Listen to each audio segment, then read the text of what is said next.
Ladies and gentlemen, Radio Cayman's Talk Today with Sterling Dwayne Ebanks. But I do have some questions. There are more questions than answers. Radio Cayman's Talk Today. If you're ready to talk, we're willing to listen. Well, I really enjoy this program today. Cayman Islands' foremost listeners participation program. May God bless every person.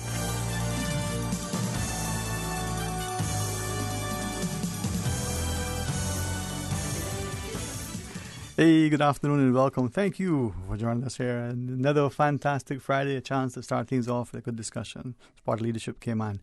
And invite you, maybe I'll do it more often, but definitely today, you got to go online to our YouTube channel and you'll find it. Was it Radio Cayman live stream or something another? You guys know what to do. You're young and informed about this social media stuff because there are 4 guests and there's a 5th man in the ring. I want to know who he is? Well, he's going to join us in a bit, so stay tuned for Talk Today. Radio Cayman's Talk Today, the Cayman Islands' foremost listeners participation program. We ask our listeners to avoid statements or comments which are abusive, derogatory, malicious, or defamatory. Do not use any indecent language or make any statement which is false or misleading. Email talktoday@candw.ky or call 1-800-534-8255. courtesy of Flow. Cayman's #1 network that connects you to your world like never before. Let your voice be heard. Once again, here's your host, Sterling Dwayne Ebanks.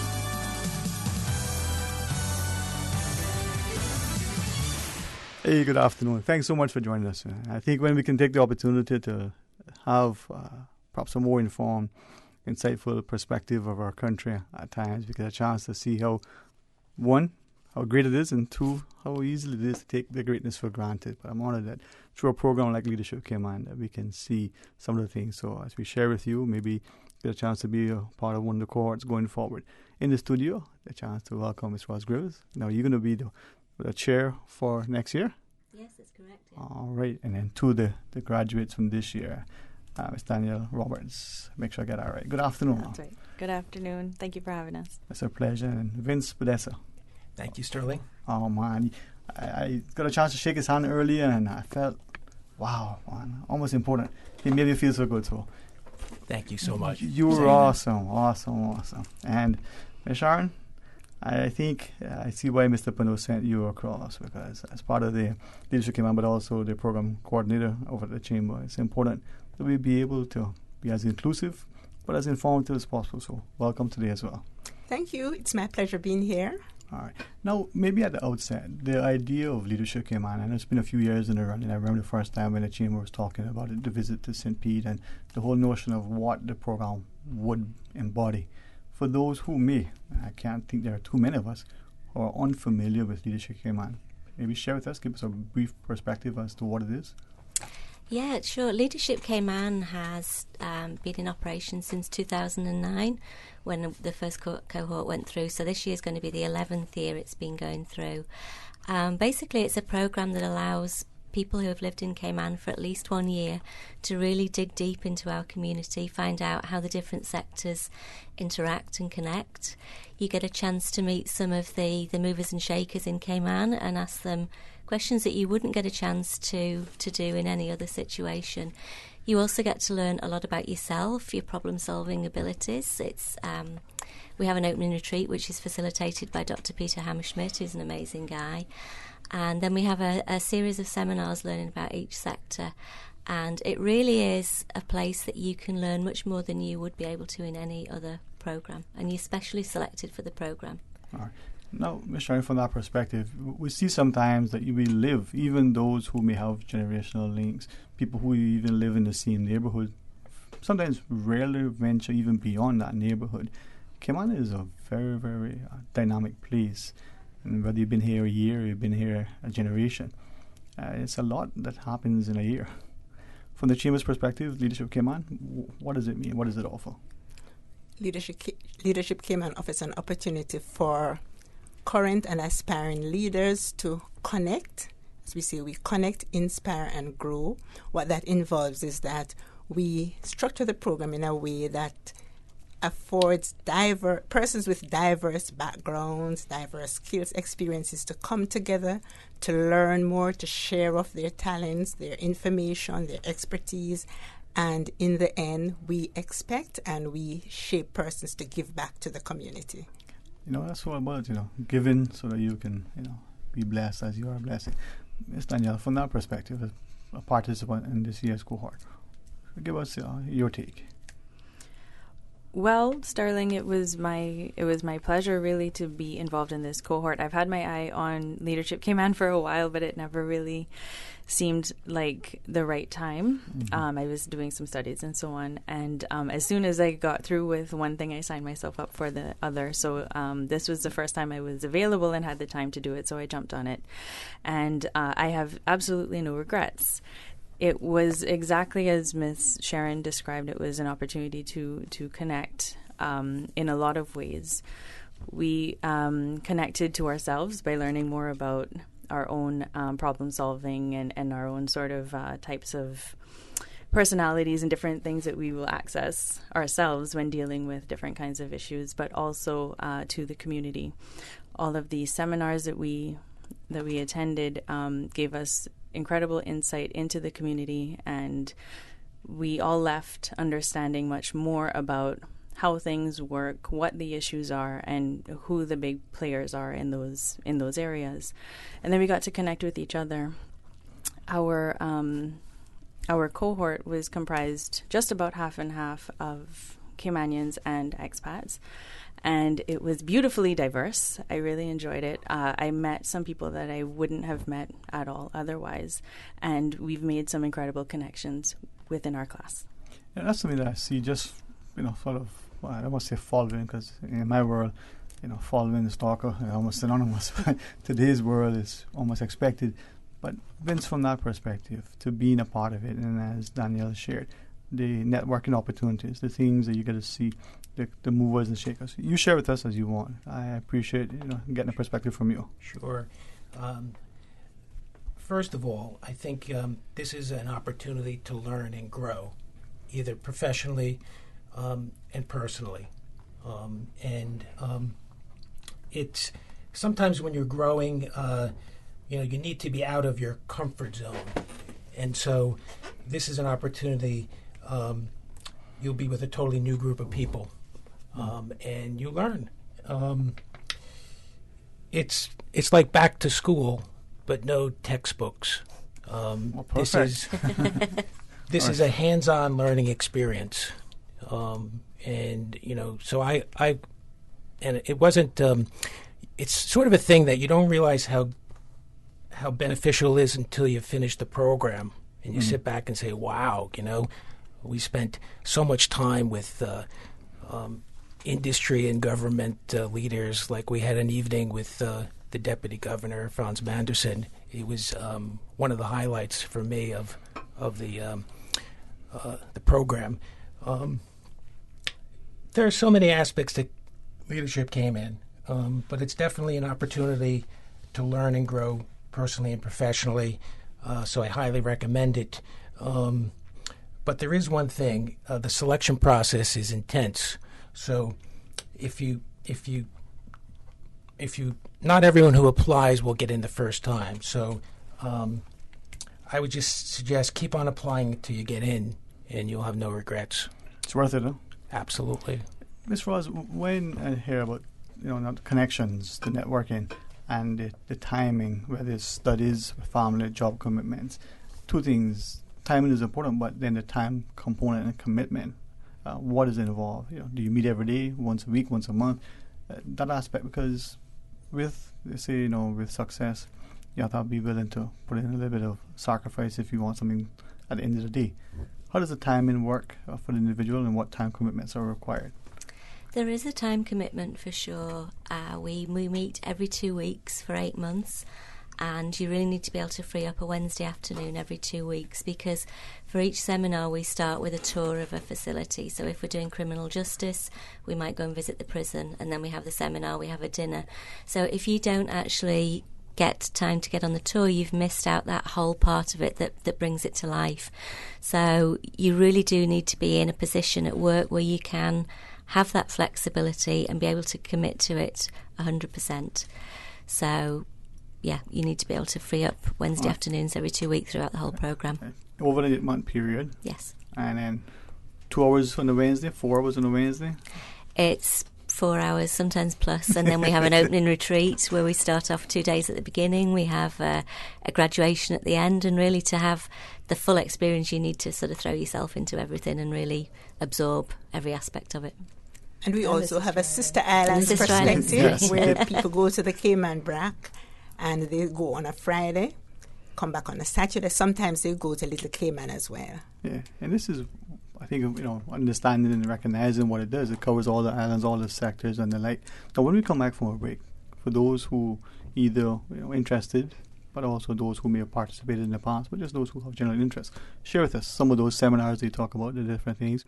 Give us as much as you are able to share with us, and recognize that the country changes, and with us, if we can contribute, it could be that much better.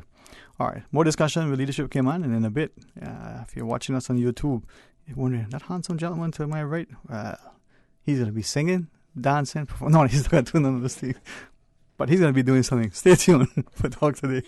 We all have different body shapes and heights. That's why it's crucial to have your garments altered that suit your body correctly. Exotic Fashion Alteration Service is second to none, with decades of experience and very low prices. Get all of your uniforms, alterations, and sewing needs done with Exotic Fashion, located across Ashley Furniture and next door to Taster's Choice, home of the $3 special in the Industrial Park, or call 945-9113. Exotic Fashions, because you deserve perfection.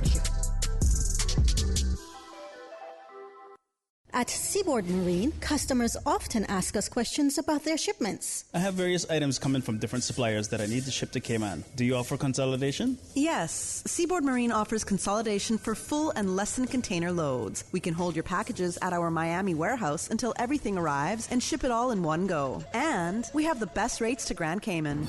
Visit seaboardmarine.com for more information. Shipping shore to shore, Seaboard. Cayman is going to Carfesta 2019 this summer. Get a sneak peek preview of all performances we'll be doing in Trinidad. 2 weekends only at the Hartwell Theatre. Music and dance shows on Saturday the 20th of July and Sunday the 21st of July. The touching play, Downside Up, written by Frank McPhail on Saturday, July 27th and Sunday, July 28th. Tickets are just $25 per person per show. Purchase at Foster's Airport and Strand, Funky Tangs, Healthcare Pharmacy Grand Harbor, the CNCF office, and online at eventpro.ky. Hey, are those new glasses on Will? Yeah, we went to Optical Outlook. Wham, bam, easy exam. Finally, an exam he could pass. And we had the glasses the next day. Easiest part of our back-to-school shopping for sure.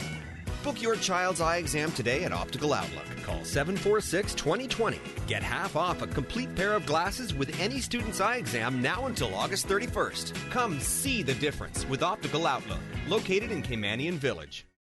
Headlines. With the latest headlines. All the news when you want it. Tune in to Radio Cayman for hourly headlines of the day's top stories. One of Cayman's bright and shining young stars. Local, regional, international. Turning to international news. Updates on the hour between 7 a.m. and 6 p.m. on weekdays. Radio Cayman News. Headlines. Your voice, your choice for today's biggest news. Talk today. But I do have some questions. Talk today. Cayman Islands' foremost listeners participation program. Talk today. Because there are more questions than answers. What the public is saying. Waiting to take your calls right now. Sterling Dwayne Ebanks.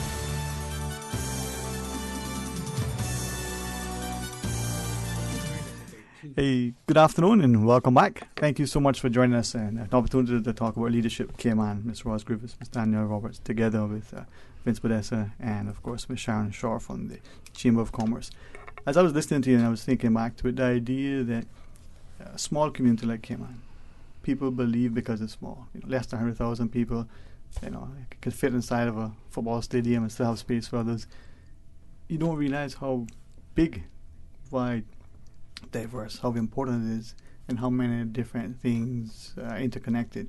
This probably gives us that perspective, Ms. Ross, to see how Cayman is so important to the country, but potentially global as well. Absolutely. As we were chatting over the break, it's a small place with very diverse sectors. And just to give you an idea of what we look at, some of the topics include media in the community, financial services, culture and heritage, criminal justice, education, stayover cruise tourism, the sister islands, human health services. And we actually learn how they connect, which we have found year after year comes back down to education almost always. And I think however long you've lived here, until you go through the Leadership Cayman and you see both sides to every story, you don't realise how completely interconnected and intertwined all those different sectors are. Vince, your perspective. I think what Roz said about seeing two sides to every story was so obvious during the program, and the exposure, as I said, takes you out of your comfort zone. I got selected for cultural and heritage, and it took me out of my comfort zone. I'm a real estate guy. What do I know about cultural and heritage?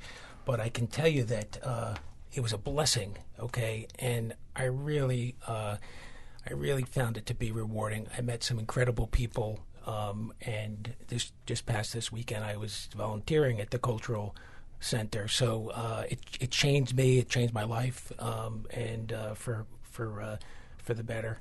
Do you think then that the program like that not only gives the networking opportunities, because many people, with the greatest respect, we go to church because we want to make a business connection. We go to the service club to become a member because we want to make the business connection. Do you think that a program like this gets people to move beyond the business connection and to see the personal, the real, the true side of the country in which they live? I think it's deeper than a network connection, as you say. You can see the areas where we can as a team step in and make a difference. And one of the big components of Leadership Cayman is giving back. We do a service project each year, so we're given the choice of 3 projects that we can do. Past projects have included helping out with the Maple House Garden, working with Big Brothers Big Sisters, Meals on Wheels, the Crisis Centre. So it's very much not about what you can take, it's more about even what you can give back to our community. And that element of service, I think, is important, whether it's in our schools, whether we do it as a service club, but even as an organisation, and to have a cohort of individuals like yourselves participating every year, whether it's the Maple House, whether it's some other entity. Danielle, it should remind us that many hands can indeed make light work. You're absolutely right, and we certainly felt that in the class. But we were able to make those connections with each other, and that meeting people was one thing. Being able to actually build on the friendships and so on was something else, and then getting to work side by side to get our hands dirty was a whole other level of bonding, really. But it was very rewarding, and then being able to still have a relationship outside of the program is something that is important as well, because these we're continuing to stay in touch, and so I'm hoping what that does is afford us the opportunity to continue to come together and do things as we identify the community needs. Building bridges. If it's okay, if I may ask of you, any particular things that stood out, whether at the seminars, even a service component, or just in interactions that you feel comfortable sharing. I would imagine in a group like this, as diverse as the opportunities presented, there are probably some or there might have been some other But if you would. Well, one thing for me, as a Caymanian, so I'm going to speak to my fellow Caymanians out there who aren't sure that they would benefit from a program like this. I want to say that you absolutely will, and you have no idea why if you don't do it.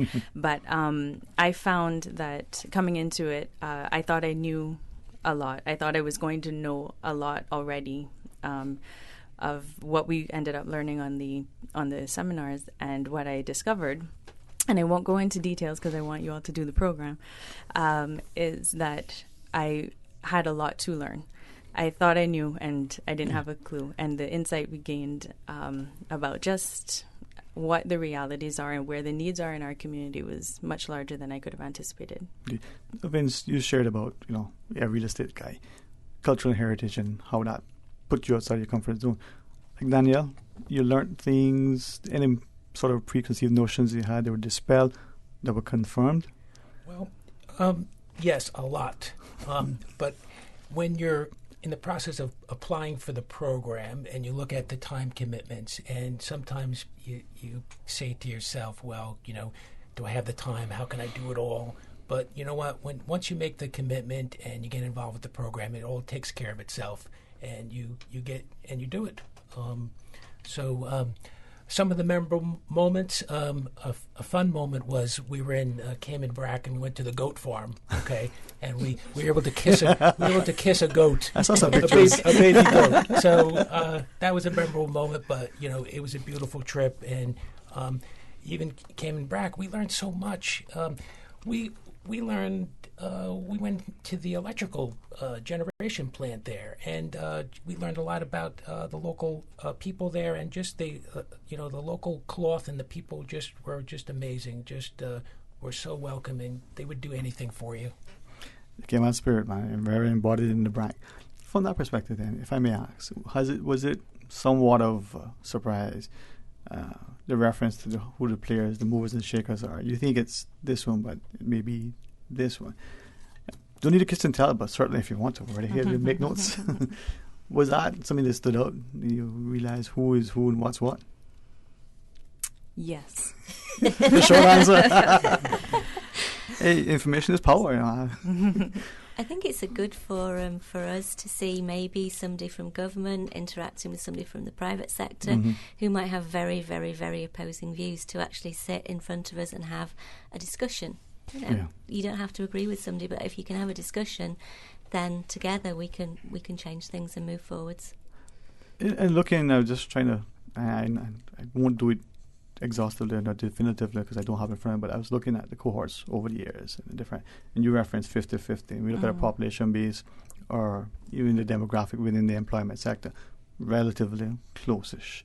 But then you look at the different people who've gone through the program and the years that they're here. And I did a quick analysis. More of us who've been there for longer periods of time, whether it's 10 years, whether you got PR, whether it be generational, can see behind the scenes, can meet in a setting like this with the deputy governor, or the director of the prisons, or the chief justice, or the guy at the media house, the different people who, on a daily basis, Michelle, who make decisions, whose lives affect others' lives.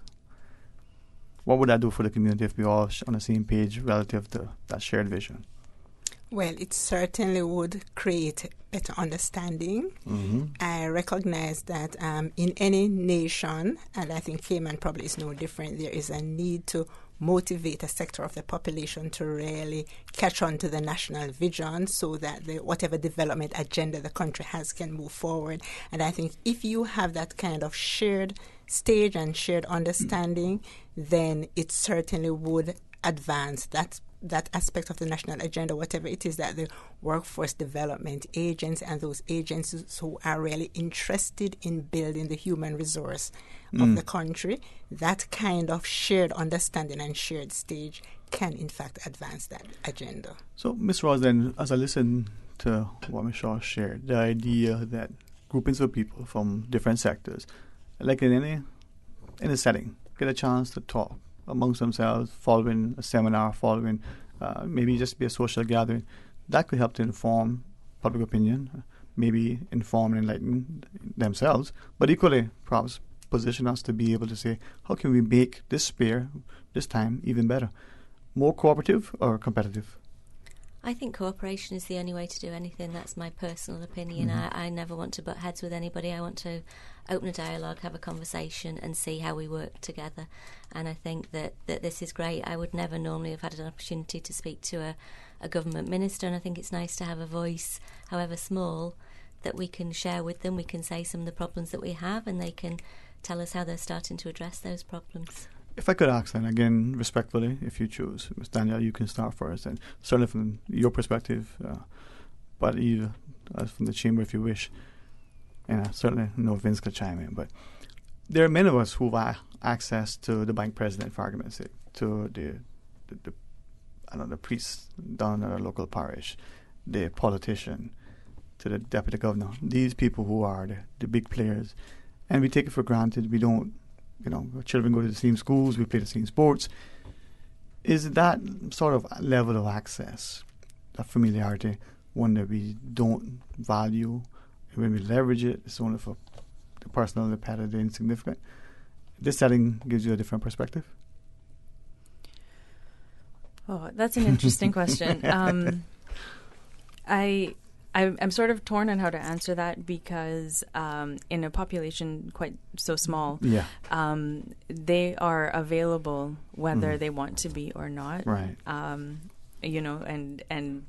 that it's sometimes not always fair that if one of them is just trying to take their kid to a football game or something, you're bombarded. That they're bombarded. Right. And so I think maybe it is that we are too familiar in person and sort of in day-to-day things, and through a program like this, it's a little more structured on being able to have access to that insight. And that's a more appropriate environment to tackle those issues and not at the grocery store. Got a bone to pick with you, is what they say, right? Mm-hmm, exactly. Okay. I want to address the question of access from a different perspective. Yes, ma'am. Okay, so I'm looking at the Leadership Cayman program, and we speak about access and all of the wonderful things that Leadership Cayman program is doing in Cayman Islands. And of course, the fact that we have 3 other persons here who are all graduates of the program, Roz, who is chair of the program, the co-chair, the alumni president, and all of those persons on the planning committee have come back to the program, and they are giving back to the program. They are really the ones who lead the program at the chamber. We really are facilitators. They are doing most of the work, and that is because having had access to the Leadership Cayman program, it has ignited their spirit. They recognize that whether or not they had perceived initially that there are barriers, or they probably were not necessarily aware of the extent to which they can give back, having been a part of the Leadership Cayman program, it has really just opened the horizon for them to really just come forward and to serve. And so we have a wonderful cohort of alumni who are really in the forefront planning, leading the program. The other thing, too, about access is the fact that Leadership Cayman, Cayman is a small island. If we had a selection process where reviewers and interviewers could probably choose who they want to come on the program, then maybe you would find that some persons would be shut out. But we have a system whereby the reviewers for the applications have no clue whose application they are reviewing. So by the time they get to the point of recommending persons for interview, they have recommended persons who have gained access to this interview purely on merit. It is not because I know somebody and so I am getting into the Leadership Cayman program. And I think in terms of access to this pool of leaders who are going to now give back to the society, and also access to interact with the government persons, the various other persons that Leadership Cayman opens the door for interaction with. I think the way the program is structured is really a plus for access. Vince? Well, we spoke a moment ago about the discussions you have with government leaders and industry heads, and it's really, first of all, it's creative, okay? It's not competitive. This whole environment is creative.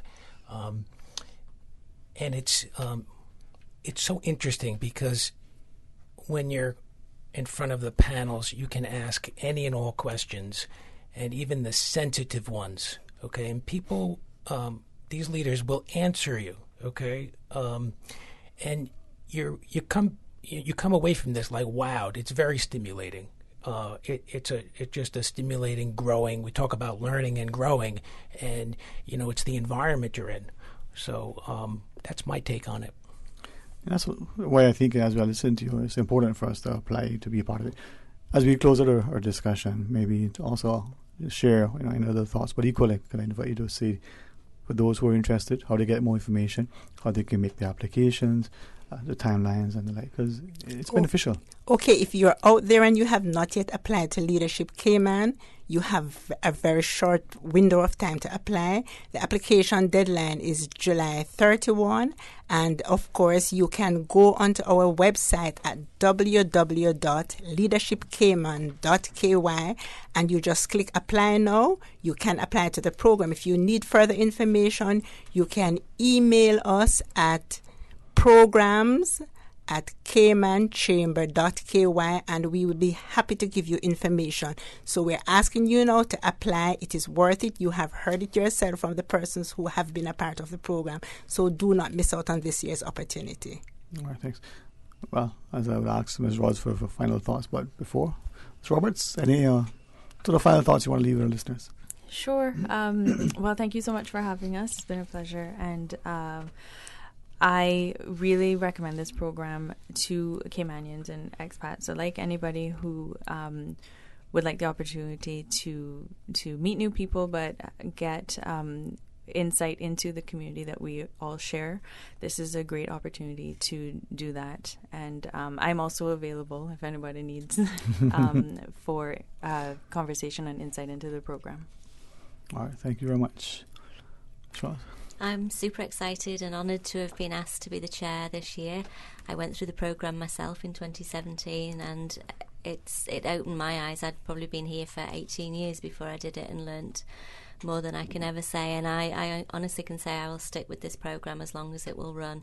We give back. We have a fantastic alumni association and I have nothing but the highest praise for the whole programme and the way that the Chamber of Commerce runs it and selects each year. Well, thank you very much. And I certainly look forward to not only the new graduates, but any time to have a chance to chat about it. It's very, very beneficial. Hopefully it gives us all a healthy respect for the country. Right, Vince? Yes. Yes. Definitely. It's an opportunity to learn and grow personally and professionally. So I highly recommend it. All right. Anthony Shaw? Yes, and I'm appealing to those companies out there. You're listening. You hear what wonderful things are happening through the Leadership Cayman program. If you have not yet come on board as a sponsor, we invite you to come on board and help to make a difference in the Cayman Islands. Well, thank you all very much, and please enjoy the rest of the Friday, but certainly have a very safe and productive weekend. And looking forward to hearing more about Leadership Cayman as we continue to bring the graduates before us. So, to our listeners, when you come back, hey, you want to know what's going to happen? Well, that singing and dancing that we talked about might not be. I don't know. It might not. It probably won't. But you won't know until you come back. Stay tuned for Talk Today. There are plenty of reasons to be a Logic customer. There's lightning-fast internet connectivity. There's the great overall customer experience. And now, you can improve your Wi-Fi connectivity with Logic Boost Wi-Fi for free. With Boost, you can extend your freedom to stream, game, and download seamlessly anywhere in your home, like your patio or your underground lair if you have one. Sign up now for any Logic Bundle package and get free Boost Wi-Fi for a limited time. Visit logic.ky for details.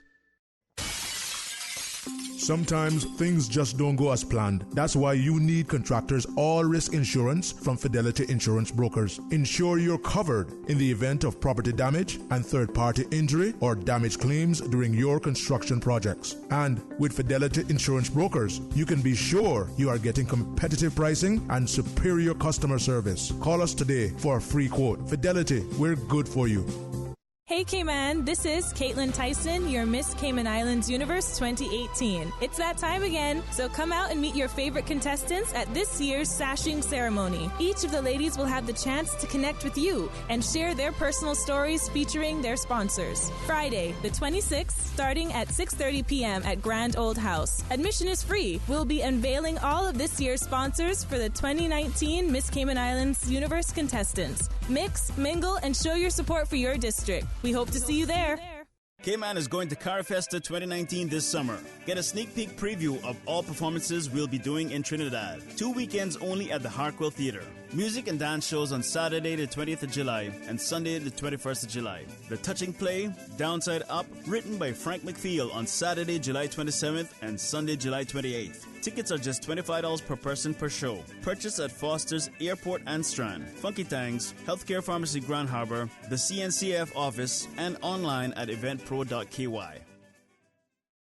JN Money Transfer, in association with Roma United Sports Club, present the official Jamaica Independence celebrations on Friday, August 2nd. Daytime activities take place on Cardinal Avenue from 7 a.m. to 3 p.m. with the best Jamaican food, arts and craft display, free sampling and free health checks. Don't miss the free lunch hour concert, plus lots of prizes and giveaways. Nighttime concert over at Crown Square on Eastern Avenue, featuring international reggae and dancehall superstar Wayne Marshall, alongside Paul Train, Dream Chasers dancers, plus lots of local performers. Come participate in the Kids Talent Contest, Best Dress Competition, Dance Contest, and Hot Wings Eating Contest. Music by DJ Marcus. Come out early to win a 40-inch TV, plus lots of giveaways and prizes. Admission is free. Sponsored by Popeyes, Best Dressed Chicken, Magnum, People's Choice Grocery, Superior Auto, Ideas Marketing, Kmart Hair and Beauty Supply, Danny's Auto, Breeze FM, and Radio Cayman.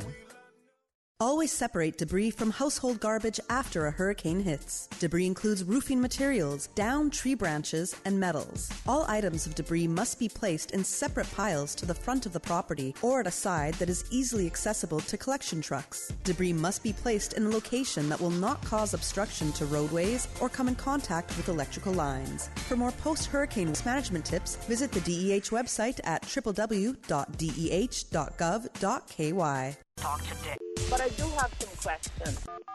Talk today. Cayman Islands' foremost listeners participation program. Talk today. Because there are more questions than answers. What the public is saying. Waiting to take your calls right now. Sterling Dwayne Ebanks.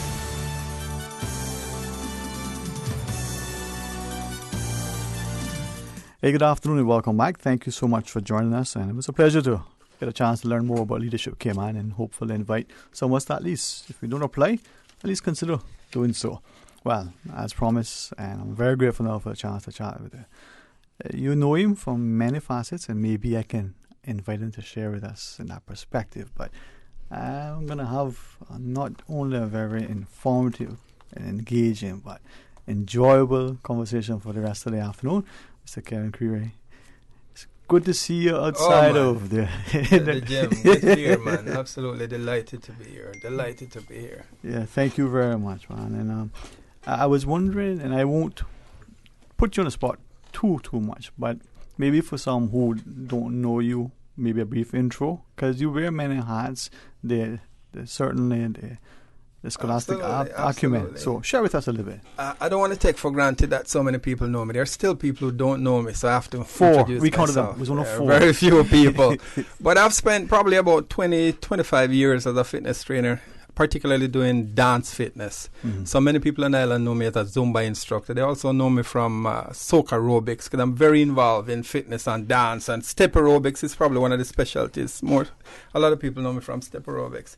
I'm also recognized by a few people as being a Toastmaster, because I've been involved in a lot of activities that are Toastmaster related, and I've done a lot of charity work. So I'm trying to be humble, but I've done a lot of work out there. What's that Mike Davis song? Lord, it's hard to be humble when but no, but I think, and if you would allow me, one time long ago, I won't try to quote you verbatim because I can't, but I recall what you shared in a sense of humbleness and humility. Within our society, not enough of us are able to sing our praises, and others don't because we don't know the song. And yet there are some who, maybe when they do, we call them boastful and the like, and they probably are. But there are too many within our sphere. We don't know their successes, we don't know their sacrifices, we don't know their level of service and commitment, but we don't know the skill sets and what they could contribute if they were called upon. And I think, as you shared, whether it's in the fitness realm, without question, you get a good workout, but then there's more. There's a greater layer as well. I absolutely agree with you. As a matter of fact, there are people who probably hear me in this interview and are thinking, hey, he's outside of his comfort zone. But no, not necessarily. There are people who are even surprised to know that I'm really concerned about public social issues. Mm-hmm. A lot of people don't know that. They see you dancing and you look like the life of the party all the time and you're generating a lot of electricity. But there's a person inside of us, and when I confront that person, it makes me do things for charity. I've done a lot of work for charity. And that's it. To whom much is given, much is required, right? And I was just thinking, hopefully, CSC don't charge you a surcharge for that electricity. Oh, they gotta say, boy, he's not asking today. But that energy, that enthusiasm, and I think, unfortunately, people will see someone who seems to be energetic, smiling, happy, and they go, oh, happy-go-lucky, no care, concern, or quarrel in the world. Hopefully not, but not always. It's just that they find a way to deal with it and not to burden others. If you can't help, well, Absolutely. As a matter of fact, there are people who have actually concluded that I'm arrogant. There are people that think that once you start to exhibit a certain amount of confidence, it means that you're cocky or you're, probably just egocentric or anything like that. But not many of them know that behind the veil of being a professional fitness trainer, because part of what I'm expected to do and charged with doing as a fitness trainer is to motivate people. Yeah. So I have a responsibility. So even though I'm so involved and enjoy what I'm doing, I feel a sense of responsibility to ensure that your mood is not down. If I made an ask, then you talk about that confidence, and some would probably misconstrue confidence for arrogance. There are some of us that are arrogant, and whether we point to politician or to other person, right? But if you, as a fitness instructor, you don't bring the energy, there's a dance class, the soccer exercise, and you come there and you go, well, the music we played is Barry Manilow, and we're going to move your arms. Nobody going to be up and jumping. But if you're up and down, now, I can imagine there must, hopefully not often, hopefully never, some days where you're tired, you're not just tired, but something has happened that was weighed you down mentally or physically, but you still need to come and perform. Be on stage. You'd be amazed to know the power that you get from doing my job. There are actually days when I have serious issues dealing with, challenging issues. Mm-hmm. And once I walk in front of the audience, everything changes. Mm-hmm. You're actually in a zone that you don't really recognize until you step out of it. I forget everything completely once I get in front of the audience. But that's when you're exhausted, when you step out of it. Because then the mental, the physical... It drops right back on your shoulders. Yep. It takes you back, But that confidence then should be able to propel us through. You talk about the issues, and when we come back from our news break, the societal issues, the concerns that many times, maybe after church, maybe, sometimes we're not listening to the pastor, we're talking about the things. Not always, not always. But sometimes even in the backyards or the barbecue or the front porches or, in the office.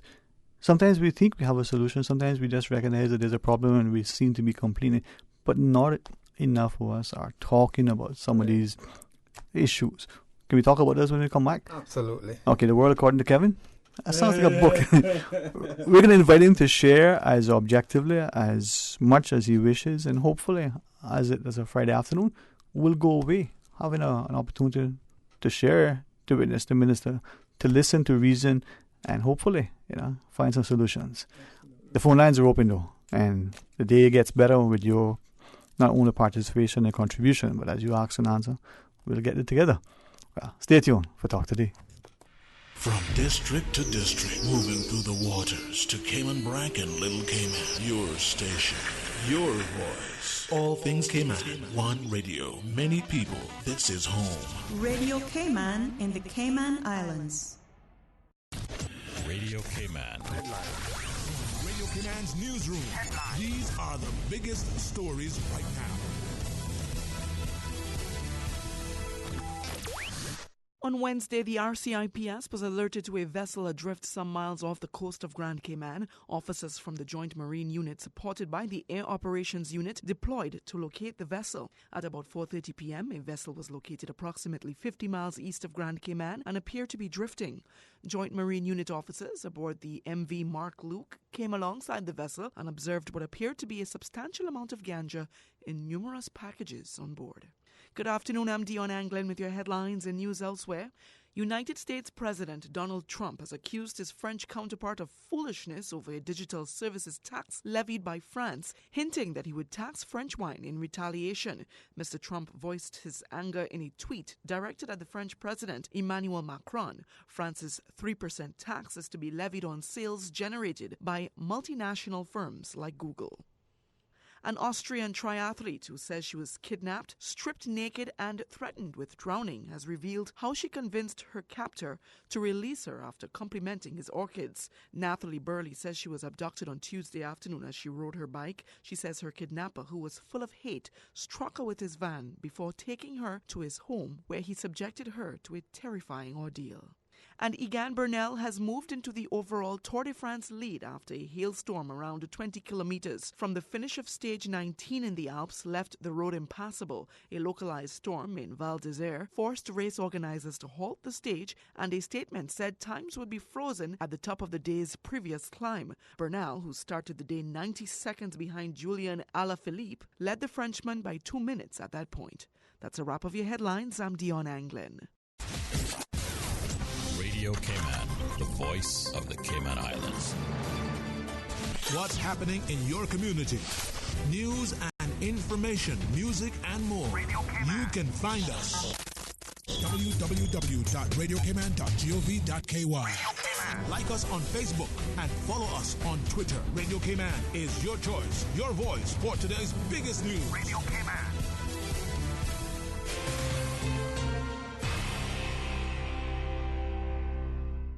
Talk today. But I do have some questions. Talk today. Cayman Islands' foremost listeners' participation program. Talk today. Because there are more questions than answers. What the public is saying. Waiting to take your calls right now. Sterling Dwayne Ebanks.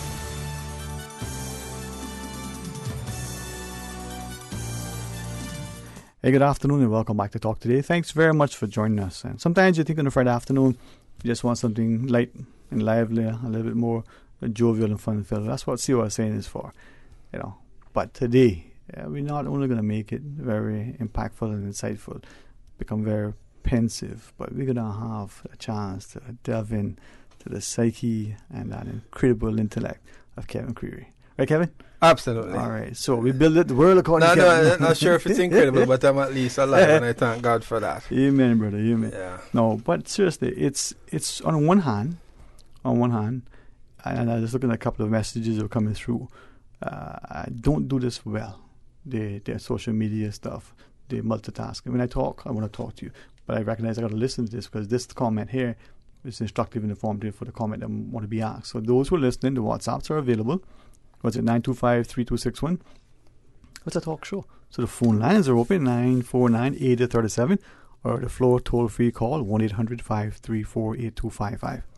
Some of these topics that we gloss over. Right. Sometimes some of us get into it, but then we back away because be a little bit emotive, maybe a little bit offensive, maybe a little bit too deep for today. But hey, a weekend, you got a chance to get into it, man. So let's get into it, Kevin. Yeah, many other times, like, people are taught how to toe the line some of the times. You're so preoccupied with what the implications could be if you say this or that you end up saying nothing at all. Mm-hmm. And then we end up with a silent majority. People just become silent on issues. Right. Now, if we have that silent majority, and this listener is asking a particular question, I'll pose it to us in a second. Let me just make a note. If you have this silent majority that we hear about so often, a silent majority, that means there's the flip side of that coin would be this vocal minority that, was it, the grease goes to the squeaky wheel? So, yeah. And the squeaky wheel gets the grease, right? Yeah. So why is the silent majority silent? It can't be the majority if I don't hear you. How do I know you? Wow, there's so many reasons, but we have to also agree, we don't have to agree, but we can theorize that the society to an extent is being conditioned to think a certain way. It's almost like it's being engineered. You can engineer a culture of silence, people just adhere to it and it just goes on and on and on and on. Right. If I may ask then, and I was just have a quick back and forth with the person that messaged in, the person just so that you reference, and those who joined us, we had a discussion earlier with some of the reps on Leadership Cayman. I think it's a good program from what it presents and how it is. I've never been through it, didn't think financially it was something that I could justify. Okay. And that's a personal decision. Now, Miss Norma listening going, because he's cheap. There's that too. There's an element of that too. But you sort of prioritize what is important. If I go away, I don't need to fly first class. If it's a long flight, maybe business class is sufficient because it's not just the comfort and convenience but the safety. But having said that, this person has shared that during Leadership Cayman, they had a couple of sentiments. You were here as well, so I'll take the opportunity to maybe ask. One, the comment was education seems to be a major factor, not just the education system, the quality of education, but education being information, being informed, access, and the like. And the second comment the person made was this notion that the society being this now, words that we use were cosmopolitan, this big melting pot, and other little comments of that nature. Does that add to the value, or is that part and parcel of the divisiveness that we're seeing? Wow, it's a very interesting question. It could be both. Mm-hmm. It could be both. We have to be realistic. If you have a society that constitutes numerous ethnic groups and social groups, and inevitably you will have differences. But what we really need to have more than anything else is a way to mitigate the differences. Okay. Is a way that we can all still get along, at least. Yeah, well, talk to us about it. This person just responded and said, okay, I'll forgive you for that. It is very difficult for us to find some kind of a camaraderie if we're not having discussions. If there's no forum for us to discuss what the differences are, what they mean to us, and how they impact us, we can't be unified as a society. We're going to be stratified. Right. Is that part of the challenge in the Cayman now that we've seen that stratification? Other countries have a caste or a class system based on different things. We believe there wasn't one in Cayman. We would hear, usually in the politics, the merchant class, we hear some of the historical things. But in the Cayman context first, is that sort of stratification evident? I don't even think it's unique to the Cayman Islands, but I know it's definitely here. I mean, there are people who are prioritized when it comes to speaking publicly. Like for me, for example, a lot of people would probably not even expect me, coming from a parochial environment, to actually step to a forum publicly and speak about what issues are, because they don't really associate certain responsibilities with a certain class of people. Classism is something, it's real. You can touch it, you can feel it, it's real. In the Cayman context, and we've heard this from many different people, we hear it all too often. I would call in, and then the fearful part of the sort of victimization and intimidation, the potential to be ostracized and the like. Or they'll call in and they'll say A, B, and C, but they're only hitting it just on the surface because. Now, is that the small society and that voice sounds like George, or it could be Peter, so we're not sure and we confuse the two and we identify exactly? Well, when you take the decision to speak on behalf of people, there are some responsibilities that come with it, and you also have to be cognizant of what the implications are, because there could be implications. You could be blacklisted. This is a real thing. And people are so cognizant of what the risks are that the risk factors overweigh the need to create the checks and balances. Because if everybody becomes silent because of their fear of being victimized, there will be no checks and balances.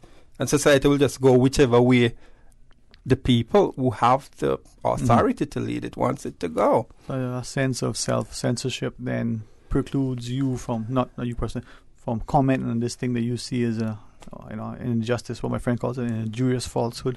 You let it slide because you don't want to be impacted by it, but you are directly because, is it failure to do? Yeah, and the biggest problem is that this problem of people being conservative about their concerns is becoming cultural. That is the problem. We've actually engendered a culture now of silence. We've created it. We've engineered that culture. All right. If I may then, I come back to education, and I was looking at the comment here that the person sent through, so it sparked the thought. We can take two sort of segments. The young, maybe it's a young college grad, maybe a high school student, where you start to get exposed to certain things, you have certain experiences, and that young student makes a comment about something in an environment, maybe a government policy. And we've seen it in Cayman. We've seen students comment about graduation dates being changed. We've seen them comment about development relative to the port, to Barcas and the like. Sometimes we would champion them. Hey, good young voice, stand up. Sometimes we would say, make a note of that person. Then we see others who may serve a different role. Journalists, media personnel, others share. And we don't embrace the thought, or at least the notion that right to speak should be one that is championed and preserved if it's a democracy. Otherwise, what do we have? As a matter of fact, that right to speak should be recognized as an inalienable right. Okay. People shouldn't be deemed to be overly audacious because they've assumed that there's something they need to talk about. But that's what's happening right now. How do we then, maybe just rewind a second. What are some of those topics that we brush over, or we share and we whisper it, or we don't talk in certain circles, and yet they're there, they fly in the face every day of the things that we experience and we complain about because of this or that or the next thing, but we don't seem to address them properly. Before I even answer the question, one of the things that should make clear to everyone is that I have no formal training in psychology, psychiatry, sociology, neurology. I am an ordinary citizen. Or ophthalmology, or I just I'm an ordinary citizen who's just decided that, look here, I could be one of the persons looking on and deciding not to get involved, but I choose not to. I have to speak up. And if you're going to be questioning, where do I get the authority to be addressing these issues? I've worked with all levels of society, especially the children. I've worked with both genders extensively. I've probably met more than 500 people since I've been on this island. Who, when I look at my phone book, there are just too many people to possibly call in my lifetime. So I've met a lot of people, and I actually get to connect with what they're experiencing. So I have an idea of what's going on. I've spoken to kids on this island who have no idea what male authority is all about. They don't know. And it's frightening to me that is happening. So it tells me that potentially what we have is a male leadership crisis. Too much is given, much is required, right? This idea of male leadership, we look at statistics. I can borrow from North America or U.S. in particular, in absence of the father and the like. But we can just look in our own neighborhoods, in our own schools. The teacher, female or male, the coach, female or male. But not just the presence of the male, but what is the character of that male? What is the example? With the greatest respect, is he looking at the football coach, the basketball coach, the whatever, track coach, whatever it is, at these youngsters as potentially super athletes who can achieve greatness? Are they just a means to an end? Are they potential prey? What is that we're instilling? Well, it's hard to find the right male leaders in the first place that are exemplary enough for you to entrust with the future of your kids. That's very difficult to find. But we have a society that's also making it difficult to recruit people like those. Okay. Because I honestly think that men are retreating. Men are retreating? Yeah. All right, share with us. I think they're retreating. Why? I think men are actually faced with the real possibility of being emasculated by just the way the society is structured now, and they're seeking a safe place to go, to get away from it all. Where is that safe place, you think? In the bottle? What was that song? In the arms of a stranger. I won't try to sing that one today. But the retreat. That safe place is actually, unfortunately, it's in silence. Yeah. There are a lot of males that are internalizing things. I can speak with authority of telling you right now that I've spoken with numerous individuals, especially males, who are hiding serious emotional challenges that they're having right now. When I heard about the Alex Panton Foundation, I was very, very impressed with that, because it tells me that society is finally at a place where we're deciding to take our heads from under the sun. We're there now. So we're saying, hey, look, these are things that are happening. They're real issues, and we're now ready to deal with them. I don't want this to even compare to what you just shared, because it doesn't. Right? I say it only now publicly because I could probably say it a lot more often, and I've done it deliberately and consciously. I don't buy numbers. I rarely buy the lottery when I travel. The reason why I don't buy numbers isn't that it's illegal in itself. That was the reason when I saw the courts fine somebody, I think 2 cents. It wasn't enough. It didn't make sense, right? But because it's seemingly, from what I hear from people, it's so prevalent. Past, priest, the politician, police officer, principal, pupil, everybody seems to buy it or know about it. It seems to be rampant. But because of an elderly gentleman who shared with me that, whereas before it was a simple, informal thing, you call up somebody, you say you want to buy a number, whatever it is, and you came, you paid if you didn't win, or if you collected your earnings, whichever.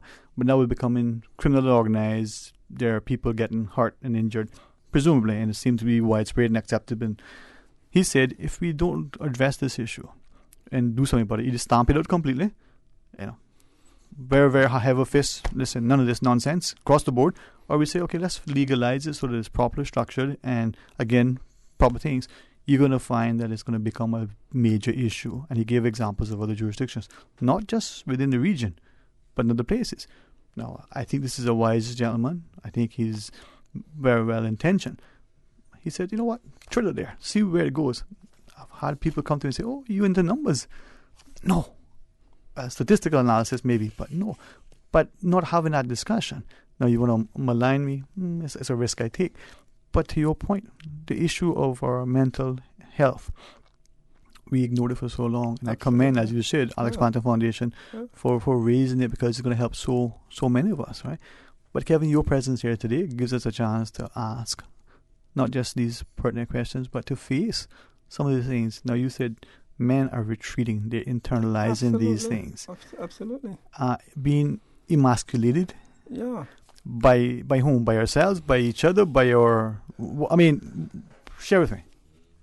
Well, to begin with, there are a lot of people that probably wouldn't even entertain the notion that there are men that are being psychologically abused. There are a lot of people. It's just not really synonymous with being masculine. Right. So there are two hurdles that men have to cross. One is they have to contend with the fact that that's happening. Mm-hmm. Then the second one is to be courageous enough to stand up as a male and say, look, I am a victim of psychological violence. Mm-hmm. So there are two major hurdles to cross.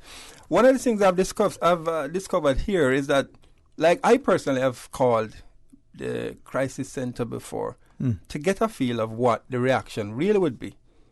When I call them, they've made it abundantly clear. We're open for women.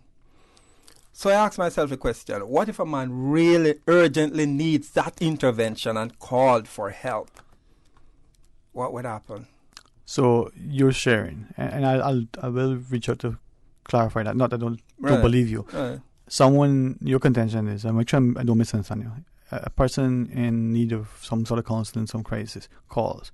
The preference is, if it's a woman, if it's a man, depending. I'm not going to say it's the preference. I'm only saying that. Okay, preference may be the wrong word to use. Yeah, maybe not the preference, but we can't be hypocritical about it. There has, to me, this is just my opinion. Yes, it's subjective. Yeah, but I just think that there are more social amenities available to women than men, and for that reason, I think there are men that are suffering in silence. When I heard about this man called Eric Brooks, I don't know if you remember the name, and a Caymanian guy who committed suicide, it broke my heart completely.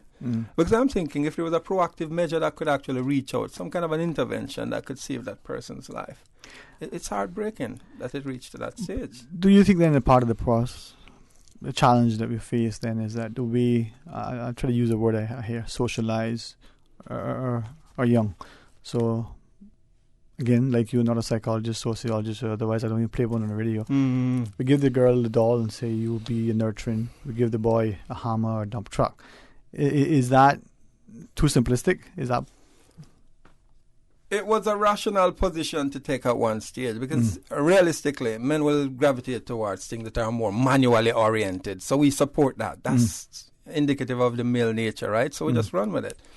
But what I believe we're now saying is, okay, you had the hammer, you had the saw, you had the ladder, you have everything, but now you have to conform to a different way of thinking that was not nearly synonymous with what we were training you to do from the get-go. All right.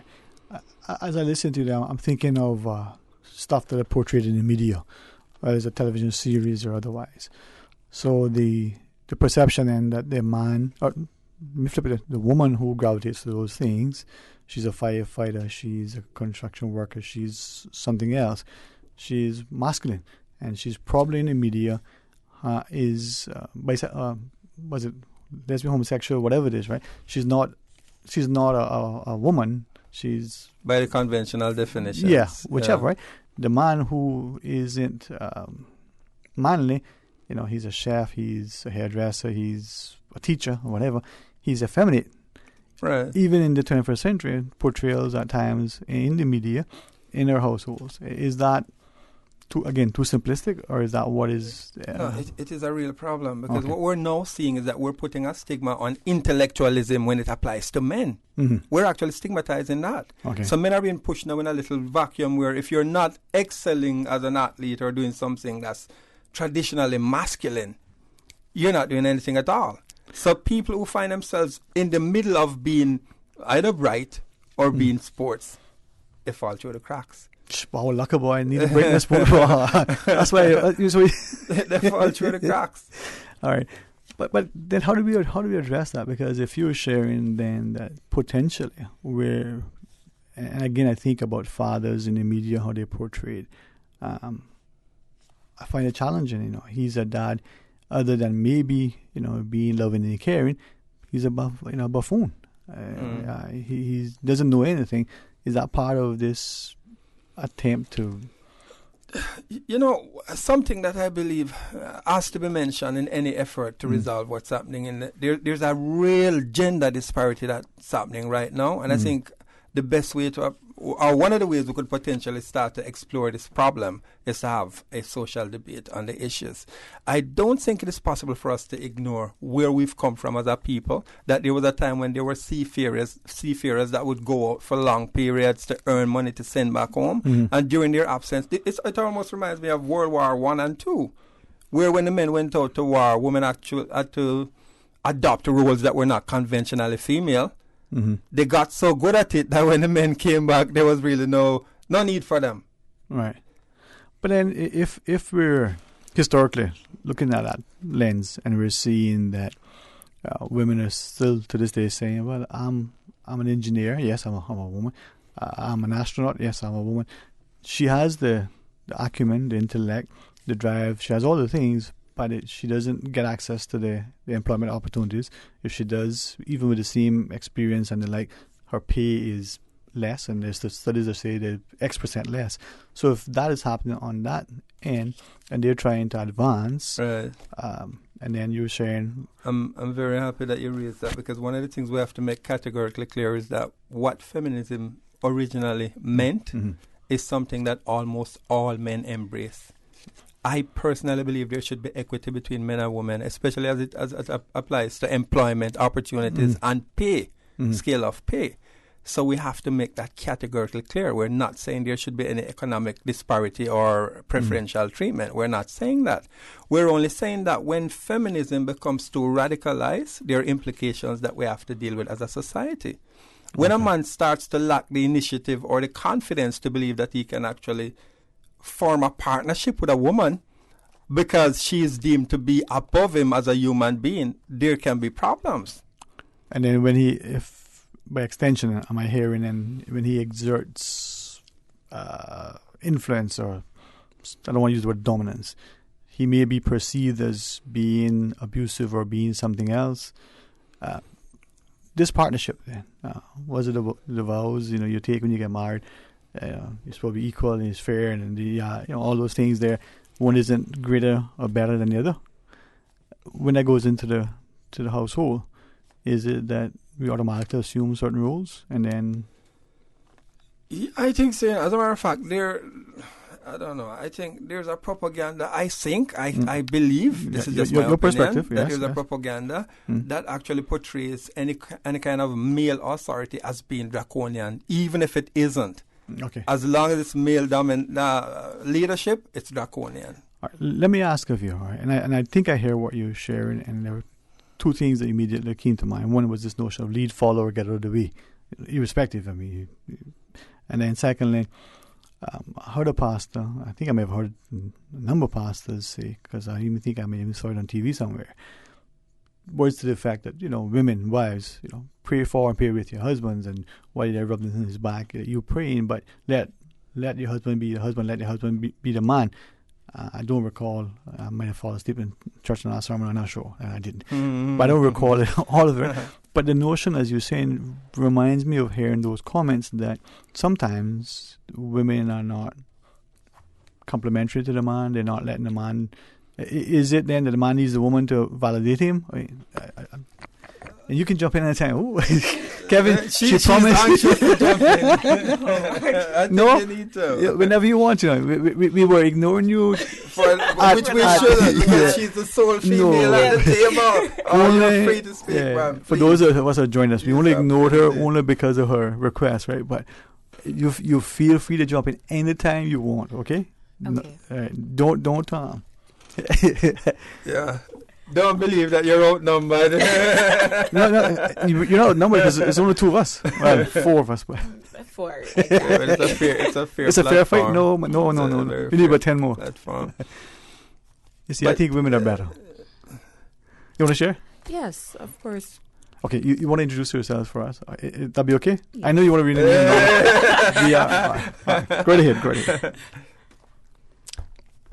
So my name is Deandra Batchelor, and I'm also part of Toastmasters. A friend of Kevin, of course, his views on the ostracizing of men by women is... I would not say I agree with that motion 100%. That's what the healthy debate is about. Yes, because, of course, this is the Western Hemisphere. This is the Caribbean. Women, as always, have to stand and be the leader, put in the forefront. Mm-hmm. So most of us grew with a mother there and not a father. So the disparity started a very long time ago. Mm-hmm. So men that want to step up to the plate, is not like we're saying you can't. Okay. You always have a place there. So lead, follow, or get out of the way. Yes.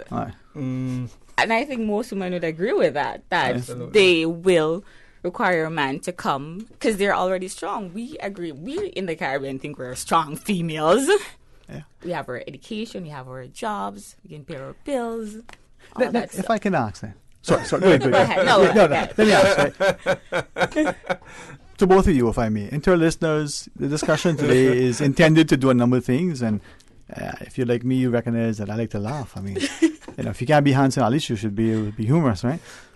The question is, do you think, Kevin, right, and if I may, Mr. Deandra, ask you as well, that men are afraid of strong women? Strong may not be the right word to use, but by that I mean confident, very, very intelligent in every aspect, but a strong woman, a woman who knows who she is, knows her worth and value, and she says to the guy, this is the standard, Bobo. If you don't come up to it, outside the door. So, as a gentleman, but there's a lot of hypocrisy involved in that. A whole lot of hypocrisy, and I'll tell you why. Okay. Because there are many women that are deliberately now marrying down. Okay, and that was the other question I was asked, but right, and they're marrying down because some of them think it's a strategy. It's a strategic way of ensuring that the man remains submissive. So they're actually not marrying people who are complementary in terms of professional acquisition, but people who can be subordinate. But is it because the man just don't measure up? They don't have. But before I come back, your perspective. I do not agree with that. Right. Yes, we have competent, strong females marrying down. However, they have reached their point where they're like, okay, they're desperate. No, sorry. It's not desperation. But you know what? You don't fit all my criteria, but at the end of the day, I can learn to love you. They're settling. Okay.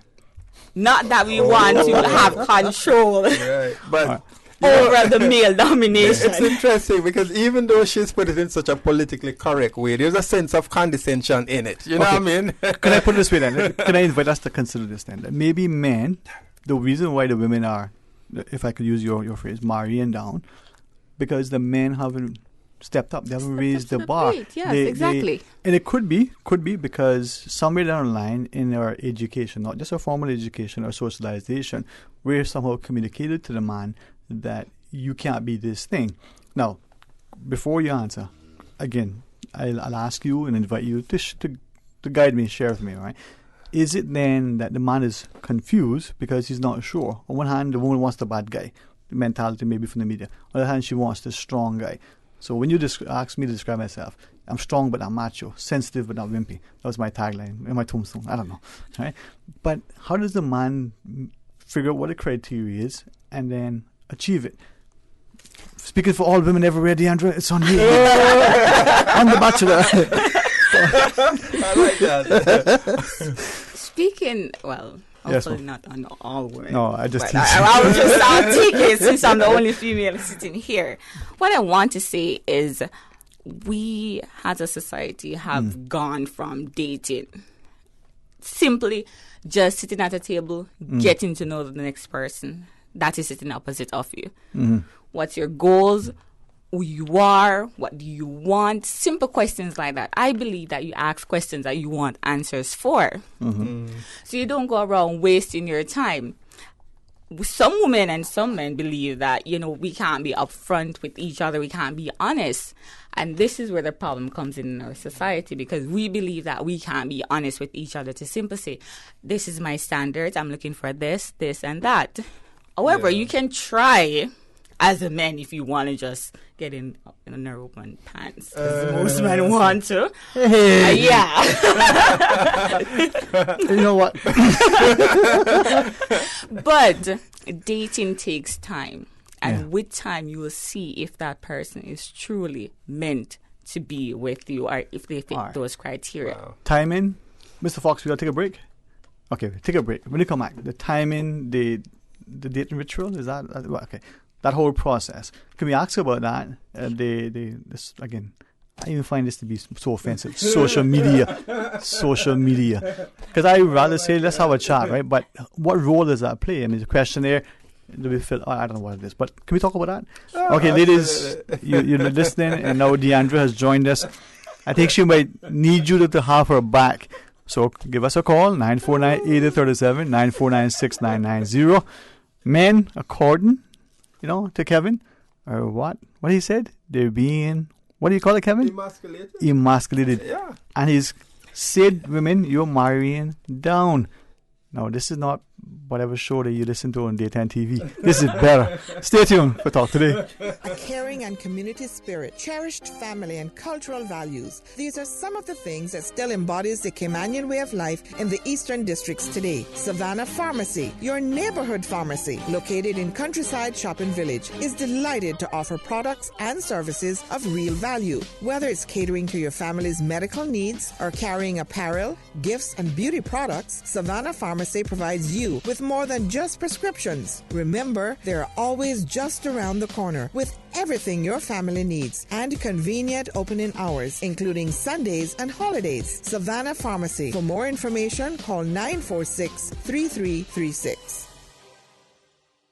Cayman is going to Carfesta 2019 this summer. Get a sneak peek preview of all performances we'll be doing in Trinidad. 2 weekends only at the Hartwell Theatre. Music and dance shows on Saturday the 20th of July and Sunday the 21st of July. The touching play, Downside Up, written by Frank McPhail on Saturday, July 27th and Sunday, July 28th. Tickets are just $25 per person per show. Purchase at Foster's Airport and Strand, Funky Tangs, Healthcare Pharmacy Grand Harbor, the CNCF office, and online at eventpro.ky. Hurry on down to Tomlinson Furniture for the Super Sofa Savings. Check out the beautiful collection of sofas, love seats, and futons, all for amazing prices. This much-anticipated deal is now here and going quickly, so hurry while supplies last. Tomlinson Furniture has exclusive quality furniture that adds style and comfort to your home. While you are there, pick up a rug, a lamp, or a TV to complete your look. Tomlinson Furniture at the corner of Hospital and Walker's Road. Great looks, best prices, always. Hey, are those new glasses on Will? Yeah, we went to Optical Outlook. Wham, bam, easy exam. Finally, an exam he could pass. And we had the glasses the next day. Easiest part of our back-to-school shopping for sure. Book your child's eye exam today at Optical Outlook. Call 746-2020. Get half off a complete pair of glasses with any student's eye exam now until August 31st. Come see the difference with Optical Outlook, located in Caymanian Village.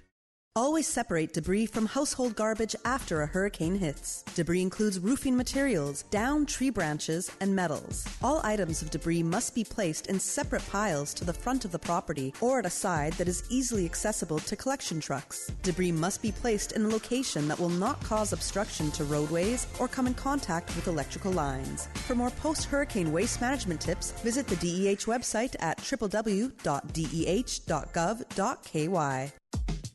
From happy beginnings to happy ever after. BritK protects your lifestyle with the best insurance cover at the best possible price. Health insurance with far-reaching benefits. 95% of claims settled in 5 days. Low-cost life insurance. And investments. Security in retirement. With a custodian pension plan. For happy beginnings and a happy ever after. Visit BritK.ky or call 949-8699. BritK, where people come first. K-Man is going to Car Festa 2019 this summer. Get a sneak peek preview of all performances we'll be doing in Trinidad. 2 weekends only at the Hartwell Theatre. Music and dance shows on Saturday the 20th of July and Sunday the 21st of July. The touching play, Downside Up, written by Frank McFeel on Saturday, July 27th and Sunday, July 28th. Tickets are just $25 per person per show. Purchase at Foster's Airport and Strand, Funky Tangs, Healthcare Pharmacy Grand Harbor, the CNCF office, and online at eventpro.ky. This is Caitlin Tyson, your reigning Miss Cayman Islands Universe, here to encourage you all to attend this year's pageant on Saturday, August 17th at the Ritz-Carlton Resort. It's going to be an amazing event. Tickets are on sale now at Sand Angels in Camana Bay and Funky Tangs in Georgetown. There's limited seating, so be sure to get yours soon. Thanks to our corporate sponsors, the Ministry and Department of Tourism, Cayman Airways, Hurley's Media, and Radio Cayman. JN Money Transfer, in association with Roma United Sports Club, present the official Jamaica Independence celebrations on Friday, August 2nd. Daytime activities take place on Cardinal Avenue from 7 a.m. to 3 p.m. with the best Jamaican food, arts and craft display, free sampling and free health checks. Don't miss the free lunch hour concert, plus lots of prizes and giveaways. Nighttime concert over at Crown Square on Eastern Avenue, featuring international reggae and dancehall superstar Wayne Marshall, alongside Paul Train, Dream Chasers dancers, plus lots of local performers. Come participate in the Kids Talent Contest, Best Dress Competition, Dance Contest, and Hot Wings Eating Contest. Music by DJ Marcus. Come out early to win a 40-inch TV, plus lots of giveaways and prizes. Admission is free. Sponsored by Popeyes, Best Dressed Chicken, Magnum, People's Choice Grocery, Superior Auto, Ideas Marketing, Kmart Hair and Beauty Supply, Danny's Auto, Breeze FM, and Radio Cayman. Don't forget to tune in every Monday through Friday for the 7 a.m. news, brought to you by Cayman National Bank, proudly serving the Cayman Islands since 1974. Visit Cayman National Bank today for all of your financial needs. Talk today. But I do have some questions. Talk today. Cayman Islands' foremost listeners' participation program. Talk today. Because there are more questions than answers. What the public is saying. Waiting to take your calls right now. Sterling Dwayne Ebanks.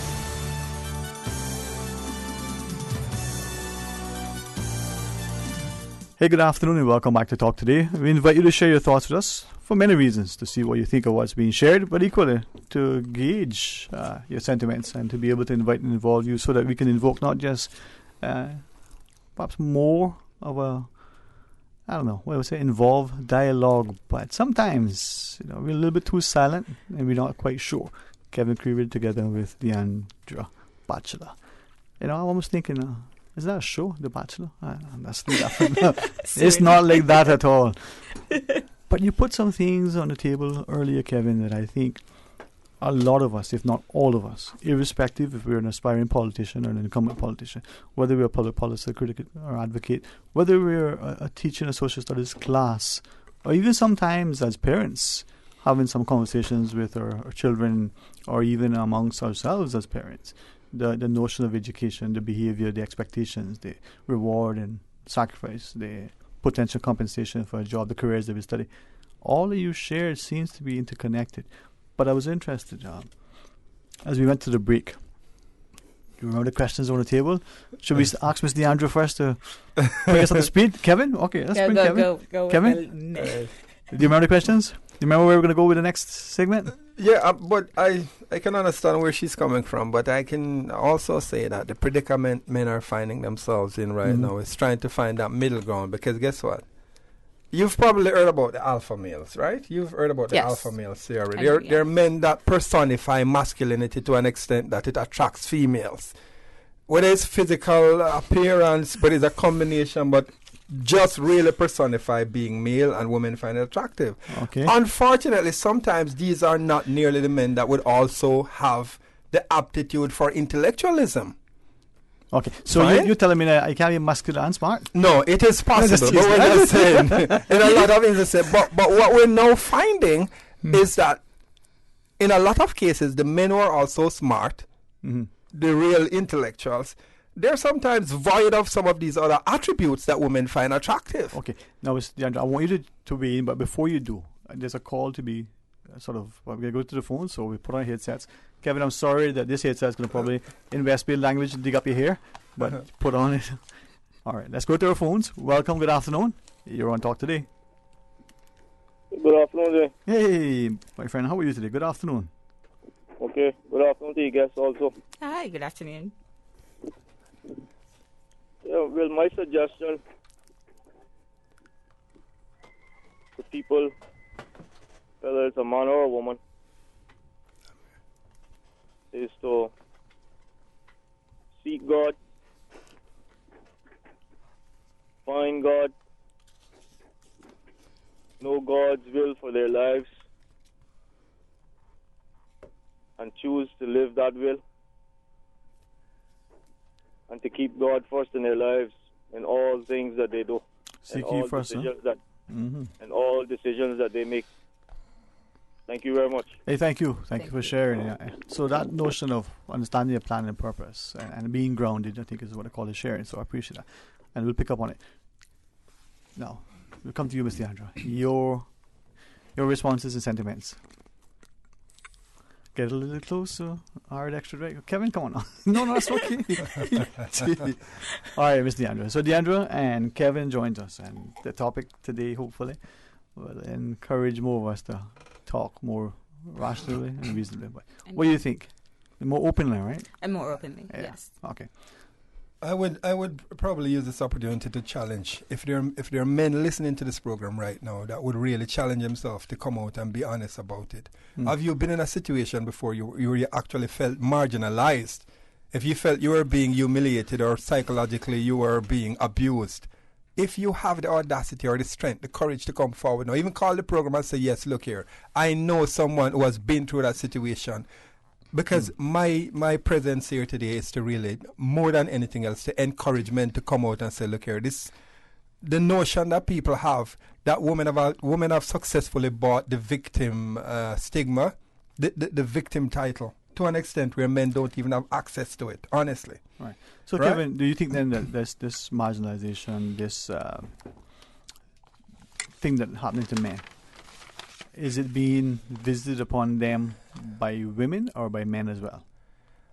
That's a very, very important question because it could be by both. Because if men adopt radical feminism as an ideology that they want to be a proponent of, it will also affect other men. Mm-hmm. Do you understand what I'm saying? Okay. If I believe in the ideals of feminism, which I do, I believe in equity for men and women. But if a more radical version of feminism is advocated by a lot of men, then they will also be victimizing other men. Ms. Deandra. My view as to what Kevin said about men being victims and that woman has the victim card and they can't get access to it. Okay. To an extent.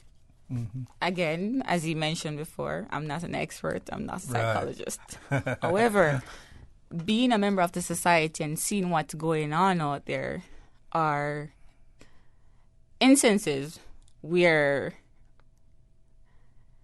it's not that men cannot come out and say, okay, this is going on. They choose not to say.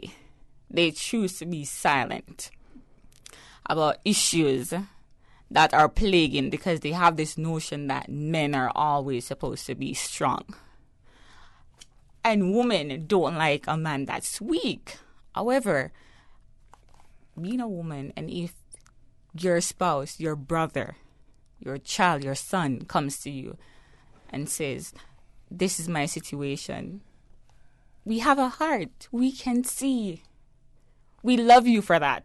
We want you to be open with us. It's not all the time that you have to put on this armor and stand guard and stuff. Sometimes you can just let your hair down as well. We welcome that. Thanks. So that's reassuring to hear. Yeah. But it comes with a confidence, right? And comes with the confidence. Yeah. Okay, so I'll ask you about the alpha male and your response to it. But another caller, thanks to our listeners for sharing their thoughts. Hey, good afternoon. See what happens on Talk Today. Welcome. Yeah, very great. Honestly, I don't know where to start, but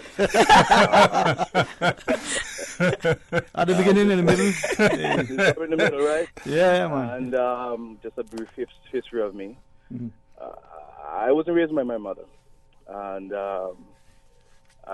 so feminism today is a very in your face thing. Married, I have a family, I'm almost 20 years married now with my wife. And Congrats, man. Wonderful. Man. She was watching me first, by the way. Hey, listen, she's a wise woman. I was trying to get with her, and she was actually watching me. And she wanted to get with me, and so life happened. The thing is, now, the interesting thing about what's happening in Cayman, too, Sterling, just want to put some numbers in here. Yes, sir. Do you know there have always been more girls than boys in the Cayman Islands? Since we've had our census in 1880. I think I know that statistic has been, yeah.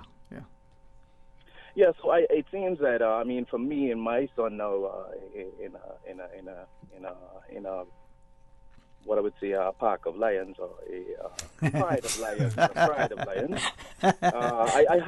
I'm actually a bit concerned too. And growing up with feminism, love everything but a woman.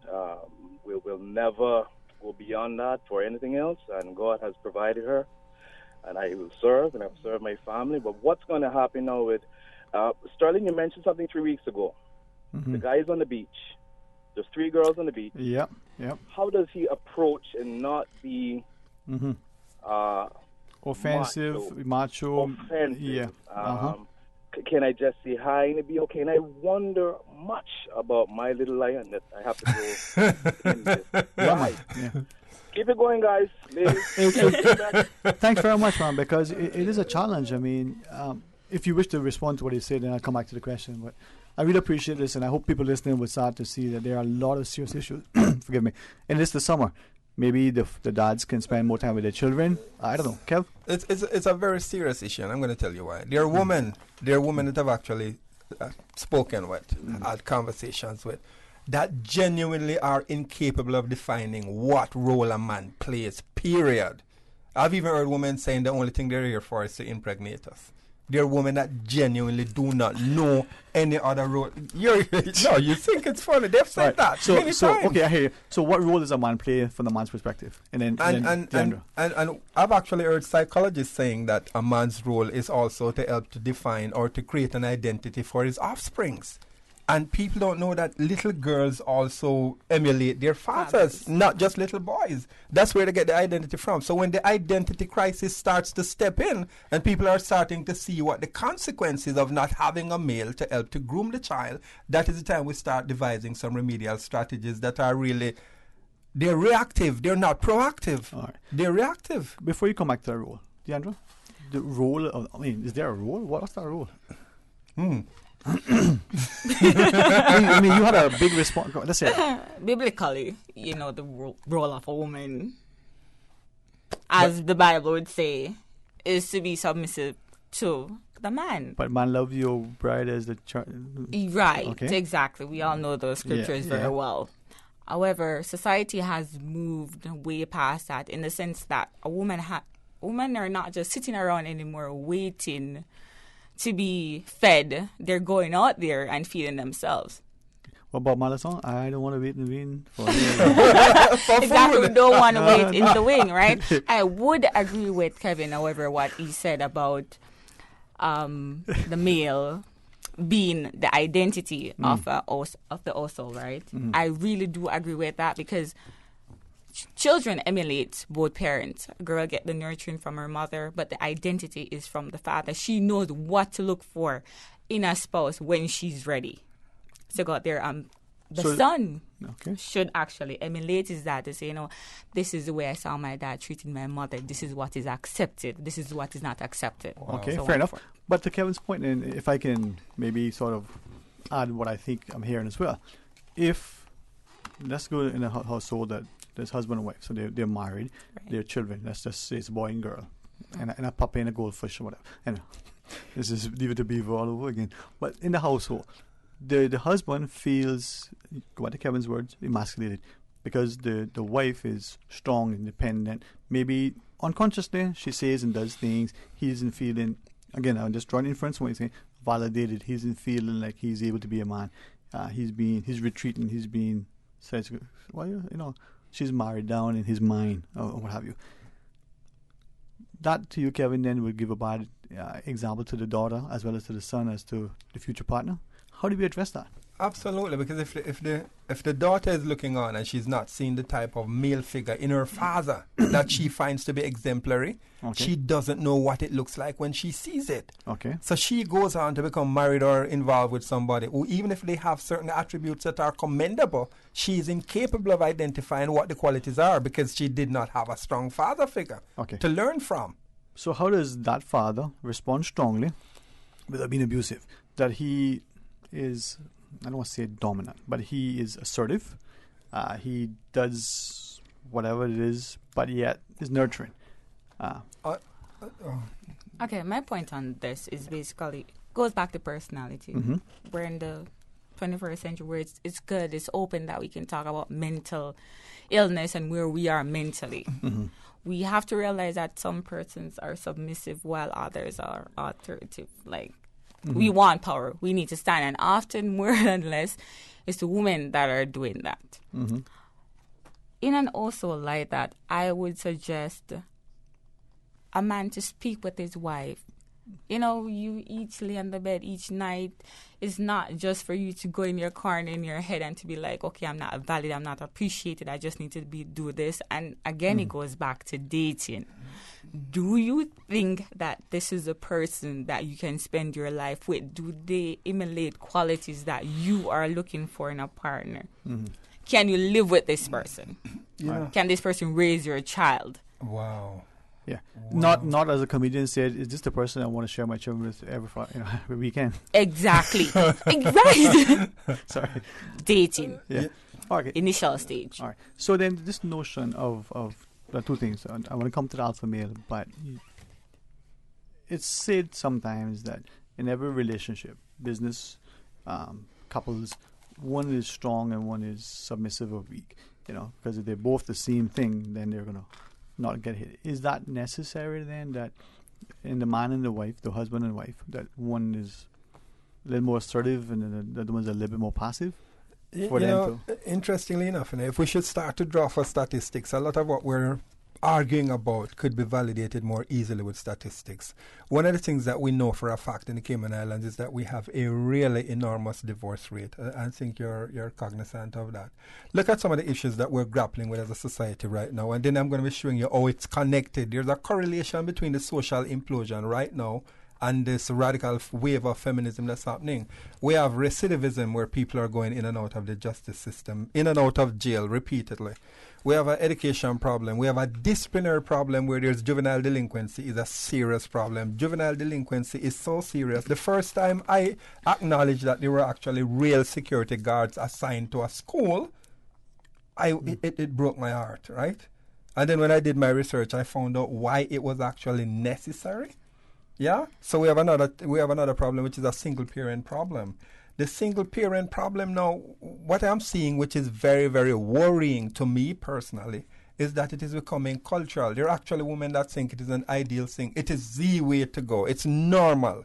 So we have a society now where some things that were deemed to be dysfunctional are actually gradually becoming normal. The new norm. So the young girl in that family that we spoke about would grow up to just get the inclination that it's all right to abuse the man or to assert power in a way that's humiliating to the man. There's a way, Sterling, in which a woman can lead without really emasculating a man. There is a way. If she's earning more money, oh my gosh, that's not a problem. That's a plus for the family. But if her attitude is exhibiting signs of condescension towards the man because he's not bringing in the bacon, what is going to happen to that man? He's going to flee or he's going to flirt. It's just one of the two. And then look at it from a natural perspective.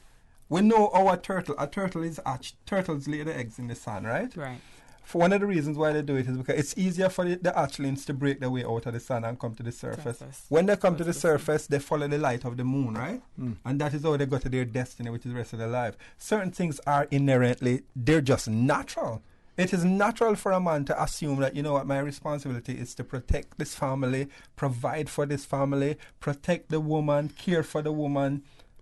And if you're in an environment that is unnatural, inevitably what's going to happen is that you're going to have unnatural tendencies emerging from that relationship.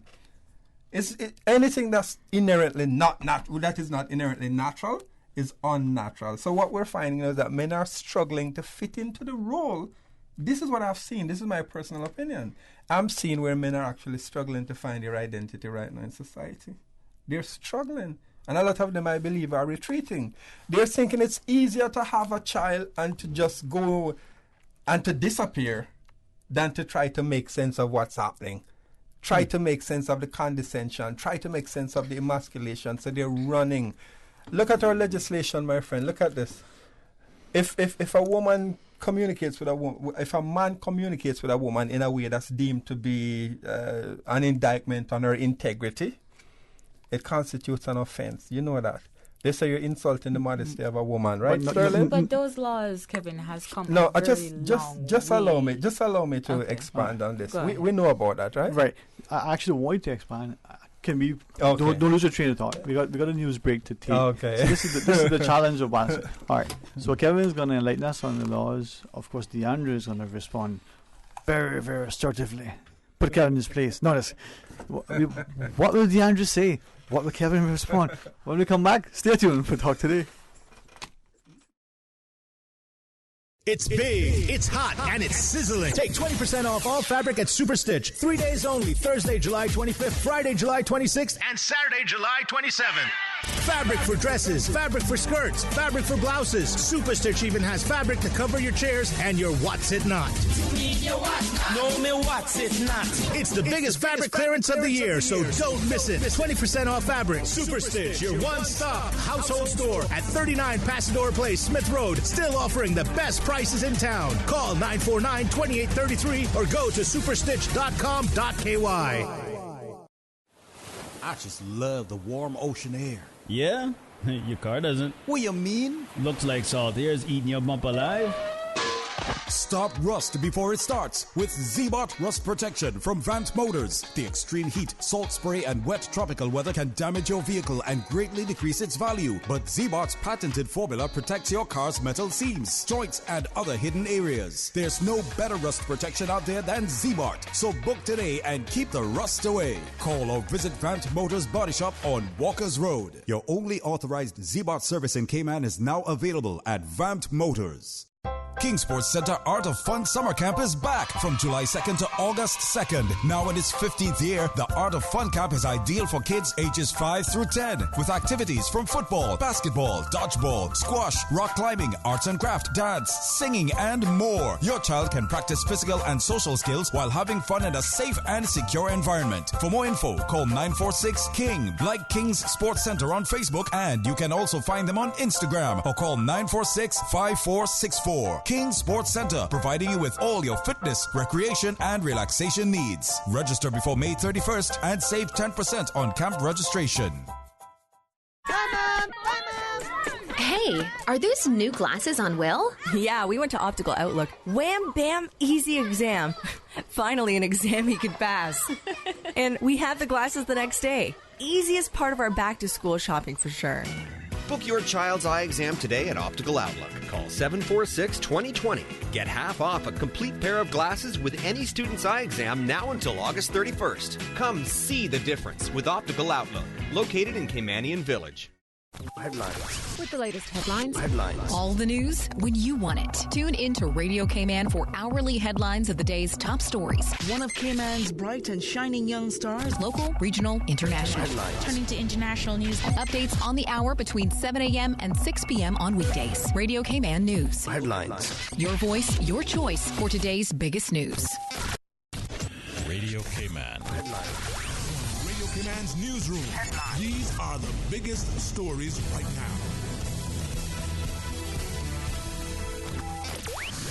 The price of water is going up for some local customers. Water Authority Cayman announced the increase for water, sewerage and septic services on Thursday, and customers will see the 1.46% rate adjustment reflected on their July bill. The Deputy Director said the rate adjustment is necessary for continued investment in the authority's water and wastewater infrastructure. Good afternoon, I'm Dion Anglin with your headlines. In news elsewhere, 2 American citizens have been arrested after a police officer was stabbed to death in the center of Rome. 35-year-old Mario Rega was with a colleague when they confronted 2 suspected thieves in the Prati district in the early hours of Friday. It is thought that a group of men had stolen a man's bag before arranging to meet him and return it in exchange for $111. 3 U.S. university students have been suspended from their fraternity after posing with guns in front of a memorial honoring a slain civil rights icon. The photo, obtained by the Mississippi Center for Investigative Reporting and ProPublica, shows the 3 brandishing firearms by the bullet-ridden sign. The memorial honors 14-year-old Emmett Till, whose torture and murder in 1955 galvanized the civil rights movement. And wildfires are ravaging the Arctic, with areas of northern Siberia, northern Scandinavia, Alaska, and Greenland engulfed in flames. Lightning frequently triggers fires in the region, but this year they have been worsened by summer temperatures that are higher than average because of climate change. Plumes of smoke from the fires can be seen from space. That's a wrap of your headlines. I'm Dion Anglin. Radio Cayman, the voice of the Cayman Islands. What's happening in your community? News and information, music and more. You can find us. www.radiocayman.gov.ky. Like us on Facebook and follow us on Twitter. Radio Cayman is your choice, your voice for today's biggest news. Radio Cayman.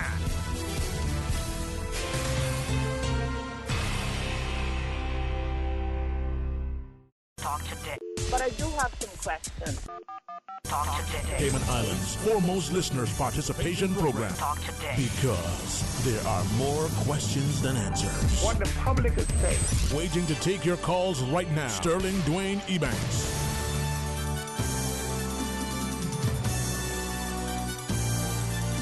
Hey, good afternoon and welcome back to Talk Today. Thank you so much for joining us. And I very much want to credit Kevin for being willing to allow us to facilitate a discussion like this. And Deandra, thank you. I think Kevin would say not just his intellectual equal, but even his superior. Thank you both for sharing with us. As we look at this whole issue, maybe we'll have a conversation again another time because the time is running. I want to hit a couple of the comments from our WhatsApp, social media on this hour new. But before I do, the alpha male. Before I go any further, Kevin said, women are attracted to alpha male and certain men personified alpha male masculinity. And like, if I'm not being overly and openly disrespectful to you, is that too much of a generalization? Are women looking for the alpha male?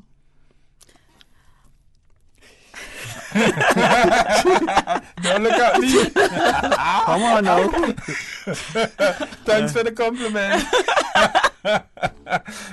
All right, Kevin, that's a compliment. What I would say is that a woman is looking for someone that will take control.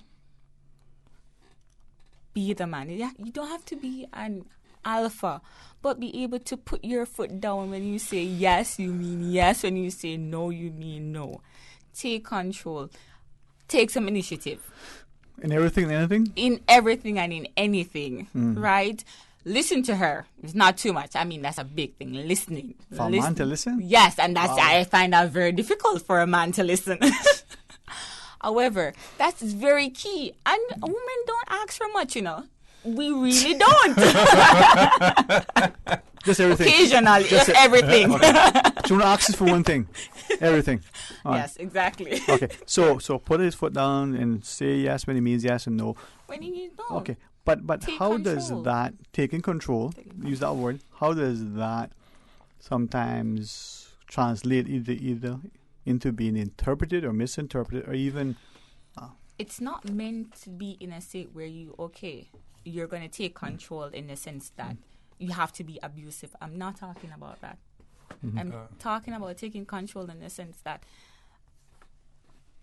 let's say we're young, we just got married, we're dating. Okay. Have a vision, have a plan. Know how you're going to get there. Know how you're going to buy that house, that car. How are we going to live happily ever after? How are we going to travel the world? How are we going to raise the kids? Are you firm enough to say no to the kids? Give them what they want, but at the end of the day, that you're growing them to be good men and women of society tomorrow. All right. couple of calls online. Let's take the calls, then we come to the comments from our WhatsApp. Hey, good afternoon. Welcome. You're on Talk Today. Hi, good afternoon. How are you? Excellent. And yourself? I am absolutely fabulous. I tuned in just a couple of minutes ago when the gentleman there was speaking about the wave of feminism. And it's radical feminism, he called it. Sorry, Kevin. Yeah, no. My dear lady there in the studio, good afternoon to you as well. Hi, good afternoon. How are you? I am absolutely fabulous. Now, as a strong-willed woman, you know, I'd like to speak about the wave of radical feminism that has gripped this country and the world in its entirety, I believe. But the negative effect of it is what I'd like for us to focus on for just a couple of seconds. And Dwayne, I won't take up your whole entire show this afternoon, I promise. Oh, okay, thank you. but there is a very concerning ideology with feminism. So to the point where we are driving men away from their manly roles with the idea that we can do what men can do, and that's not quite true. They will always require the presence of a mother and a father in order for a child to have a properly balanced home environment. When we start thinking that we can play the role of a father who's to provide and to protect, and the woman is there to nurture and to care and all of these things, not that those roles are not at times interchangeable and that they do not exist outside of their natural environments and stuff like that. But when we start thinking that we as women we are the mothers, and you start thinking that we can be their fathers, and then you get a 15-year-old boy on your hands, we start to see that we really weren't equipped. By that time, we were seriously trapped in a situation with juvenile delinquency, and as a mother, not equipped to deal with it. And the absence of fathers in the lives of children has led to the highest imprisonment rate in the United States, and certainly by the statistics that have been gathered, even by Mr. Miles at the Ministry of Education. You see where those who are incarcerated are those whose fathers are absent. But why are they absent? Is it always because they themselves are in prison? No, in many instances, it was because the women said, you hold your no good A, and I don't want you to have no part to do in my child's life. And often that was simply because the man and the woman could not make it together, and so she drove him away. And I've had young men say to me, well, Miss T, what really am I supposed to do? Every time I go around this woman, she drives me away. She don't even want me to see my child. And it's to the point where sometimes where men are subjected to such abuse that if they don't go to court to pay maintenance fee, the child is withheld from them like it's a pawn in this thing. And while I can appreciate that women are strong and women are powerful, I think we also need as well to recognize that there is a very powerful role that we play as a mother and not as a father. And that is the thought that I would like to leave with us this afternoon. All right. Thank you. Thank you very much. Thank you. I know you want to respond. Let's take the caller. Thank hey, you. welcome. Good afternoon. Thanks for calling. Good afternoon. Afternoon, sir. How are you? I'm fine. Good afternoon, you and your panel as well. It's good afternoon. Right. I'd like everyone to not just listen to what I'm saying, but please, just pay attention to what I'm saying as well. And I don't need to, or don't try to be rude or ill-mannered, but sometimes people listen, but they're not paying attention. Mm-hmm. Yeah. Active listening. Right. Yes, sir. I am still waiting. As much as I see the commercials with women weeping and crying about abuse, I'm still waiting to see the first man to be on one of those commercials that is being taken so much advantage of by the wife or the woman, and it's played down. I want to find out where this, what I call this imported nightmare that is so publicized in recent times about, the abuse, and seems like from what we gather that it's mostly the men's fault at any given time. Cayman Islands, before we had all of this thing that is dramatized now in taking it for a business and commercialized, for the want of a better word, older time and older people that had nothing raised better families, better children than what we're doing now. So I am really baffled to try to understand where we taking this issue that is so much more than I can fathom or understand where we're going with it. Right. I would really like to say this, though. While it is good in some cases, I think we're just sort of blowing it out of proportion. And I don't mean to offend anyone, but there's so much things nowadays. Everything is like a business, and throwing money after this and pumping money after this, while in fact the sufferers get very little attention or very little benefits from this thing. So I won't come back on the show to really say anything, but I've been watching this for a long time, guys, and I am quite dissatisfied in the way in which this is handled, and I'm not going to call back into the moat and cap game, but a lot of people are observing what's happening into this island, into society, and I reiterate, I will repeat again, our people before all of this was living quite happily, had a little problem, but this is what I call a commercial imported nightmare. All right? All right. Thank you so much. Thank you too, sir. Thank you.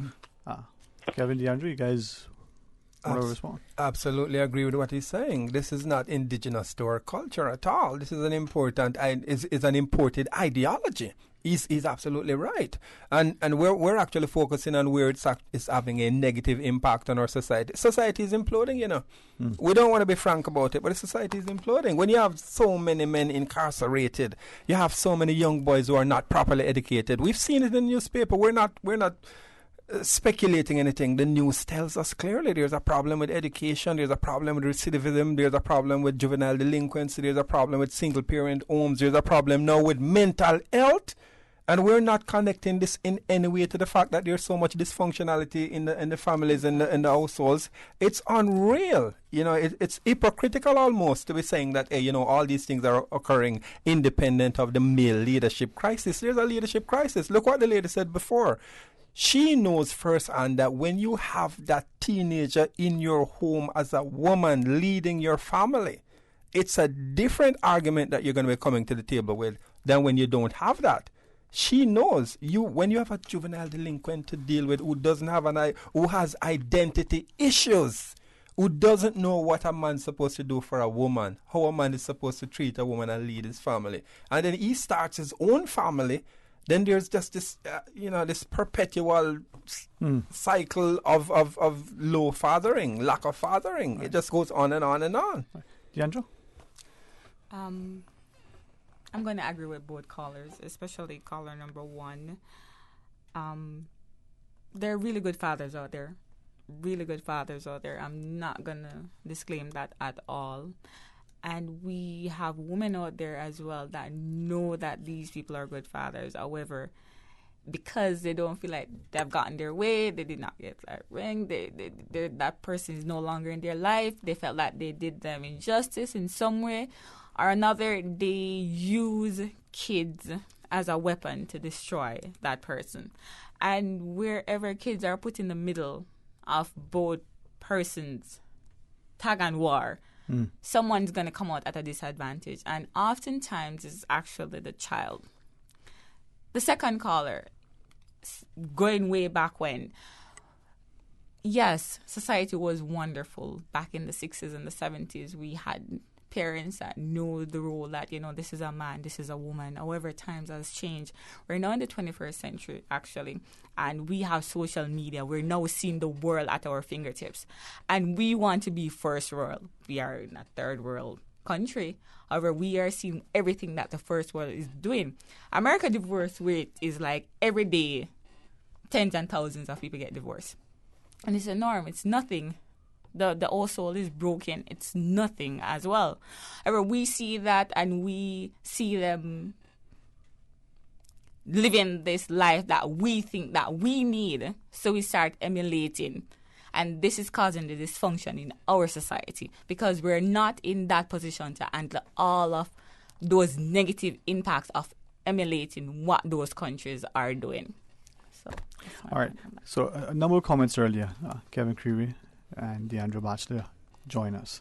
And this caller says, I didn't join the program at the outset, but if a man feels emasculated by a strong woman, then maybe it's a sign that he has a fragile ego.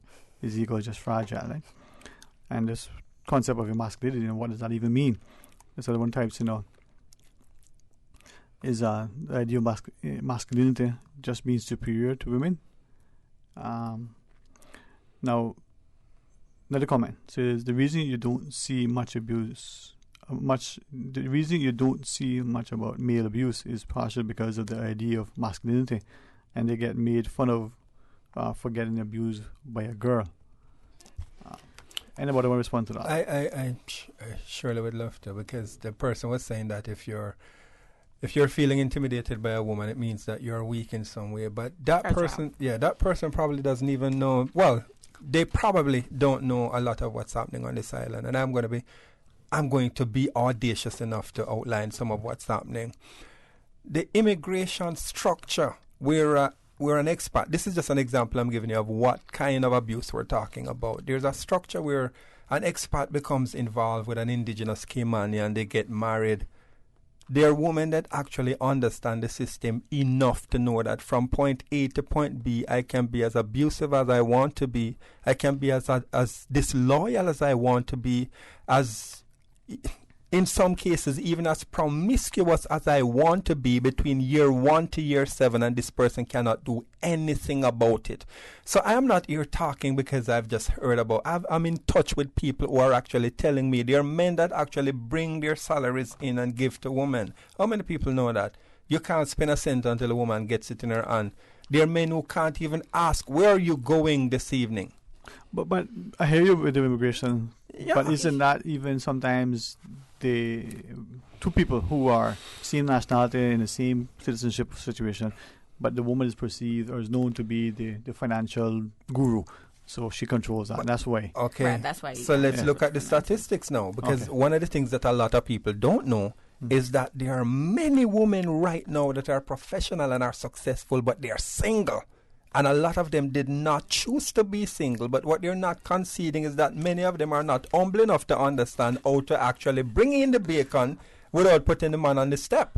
All right. Or on the doormat outside. Okay. It's a bad time to take a break. But when we come back, if you want to hear DeAndre's response, stay tuned. Final break, very short. Stay tuned. A caring and community spirit, cherished family and cultural values. These are some of the things that still embodies the Caymanian way of life in the Eastern Districts today. Savannah Pharmacy, your neighborhood pharmacy, located in Countryside Shopping Village, is delighted to offer products and services of real value. Whether it's catering to your family's medical needs or carrying apparel, gifts, and beauty products, Savannah Pharmacy provides you with more than just prescriptions. Remember, they're always just around the corner with everything your family needs and convenient opening hours, including Sundays and holidays. Savannah Pharmacy. For more information, call 946-3336. Hey, are those new glasses on Will? Yeah, we went to Optical Outlook. Wham, bam, easy exam. Finally, an exam he could pass. And we had the glasses the next day. Easiest part of our back-to-school shopping for sure. Book your child's eye exam today at Optical Outlook. Call 746-2020. Get half off a complete pair of glasses with any student's eye exam now until August 31st. Come see the difference with Optical Outlook, located in Caymanian Village. RC Fusion, featuring Billboard pop, hit songs, and more from the 70s to the 90s. RC Fusion. Weekdays from 10 a.m. till 12. RC Fusion. Brought to you by Nathan General Maintenance and Construction. You break it, they fix it. Call the General for a free quote. 917-7586. RC Fusion. The Tuesday and Thursday edition of The Business Buzz is brought to you by K-Man Medical Supplies, providing quality pharmaceuticals, medical supplies, and consumer products to healthcare providers, retailers, and ultimately the patients at a reasonable rate in a friendly, caring, and timely manner. K-Man Medical Supplies is located at number 93 Smith Road, Windward Center. Telephone 949-6211. The Breeze Fusion is back Saturday, November 2nd. Bigger and better. Now featuring a 5K walk run and a 10K run for half marathon trainers. Join the fun and help raise funds for the Central Scranton Park and the NCVO. Save the date or register now at CaymanActive.com or at Radio Cayman Studios. Registration is only $15 if registered by September 30th. And all early registrants enter to win a Cayman Airways voucher. The Breeze Fusion 5K, 10K walk run. Saturday, November 2nd. Talk today. But I do have some questions. Talk today. Cayman Islands' foremost listeners participation program. Talk today. Because there are more questions than answers. What the public is saying. Waiting to take your calls right now. Sterling Dwayne Ebanks.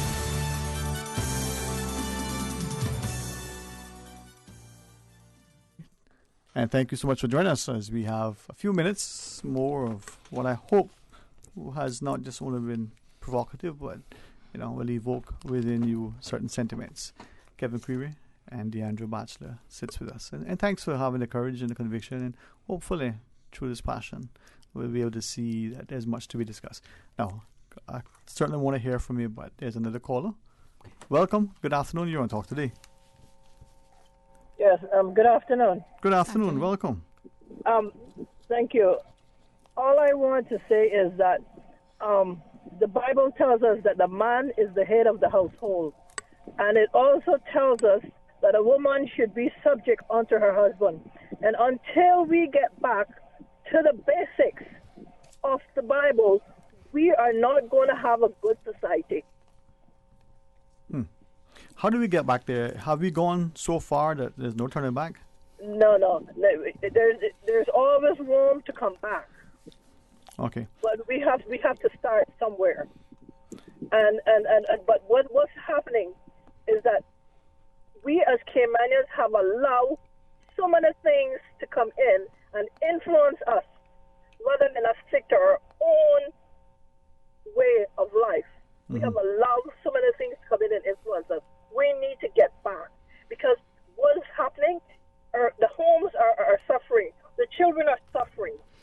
The young men are in prison. Everything is a cycle, and everybody is playing a blind eye to it and coming like we're not having social problems there. We need to get back to the basics of life. Thank you. Thank you very much for sharing. Thank you. Really appreciate it, and I'm glad that we're having this conversation. Kevin? She's absolutely right. We're deviating from what used to work. The fact that it used to work means it's something that we should keep. I mean, there are some people that are getting the opinion that when you talk about, like emasculation, I heard somebody was asking what it really means, but I am very happy that whoever asks that question is not really on the receiving end of what it really means to have somebody communicate with you in a way that make you feel less than a person. And I'm telling you that some people call it psychological violence. We're so accustomed to hearing about physical violence and people having the manifestations of scars and cuts and ever and swollen eyes and thing. But if you're in a relationship with someone who doesn't really think, it matters how they talk to you, how they treat you. If they show you respect, believe you me, my friend, no matter how strong you are as a man, the first thing you're going to be doing is thinking of a way out. And I believe that a lot of men, I'm not saying that you don't have deadbeat fathers, you have deadbeat mothers too. Yeah, you have mothers who just can't understand that, listen, there is a logic behind having a man and a woman in the home. There are women that can't embrace that, they can't see where it's rational at all. As far as they're concerned, their conviction is that whoever has the money to afford raising the child has all the child needs. The child doesn't just want money. and having the needs provided for. The child actually needs the guidance of the mother and the father. And if you're going to be creating an environment that's not conducive to a man feeling like he should be coming home, because home is supposed to be a sanctuary and a fortress, you know. Some of the times we try to distance ourselves from some more parochial examples, like a man won't feel like a lion. We're not talking about men who coming in and being draconian and abusing women. I am telling you that there are men who, because of their circumstances, and I could use expats all the time as an example. You come into the society where you do not have the political, the social, the emotional, whatever support you need to just navigate society, and you're with somebody who doesn't believe that it's their responsibility to help you. But Kevin, that's respectful. That'll go when you're looking at the immigration situation, right? Right. Two individuals who are here. Let's say it's the man. He has a job with, financial firm A, and his wife and children are dependents. She, right, is a dependent on his work permit. She may be feeling the abuse. She is in a relationship that she wish she could get out of, but because of immigration, because of financial.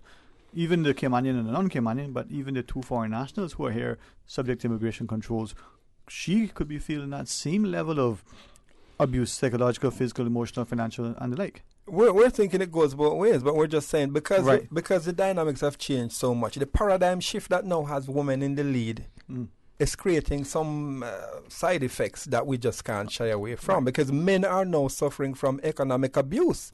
Because when a woman starts to earn more than the man, she's also abusing the man in any way she wants. Okay, I'll ask you that. But Deandra, jump in, because I don't believe that. I don't believe in this, that when a woman starts earning more than a man, she automatically becomes abusive. I did not say automatically. I'm telling you, there are exceptions to every rule. Well, there are exceptions for every rule. And just like everything else, Kevin, however, I can't stress this enough to say that it goes back to the basic beginning of choosing someone. I'm not going to say, somebody can't change overnight. They can't get different views. However, certain things are pertinent at the beginning. And because we feel like we are lonely, that we need company. And this is why I have always said it's very important for persons to socialize, to join organization, be a part of a community.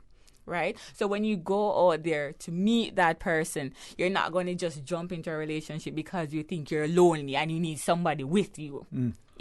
You can stand on your own 2 feet and say, this is the situation. Yes, probably tomorrow. Probably next week. I have a really tough question for you, and I just want you to tell me, on a scale of 1 to 10, just how important is a man to his family?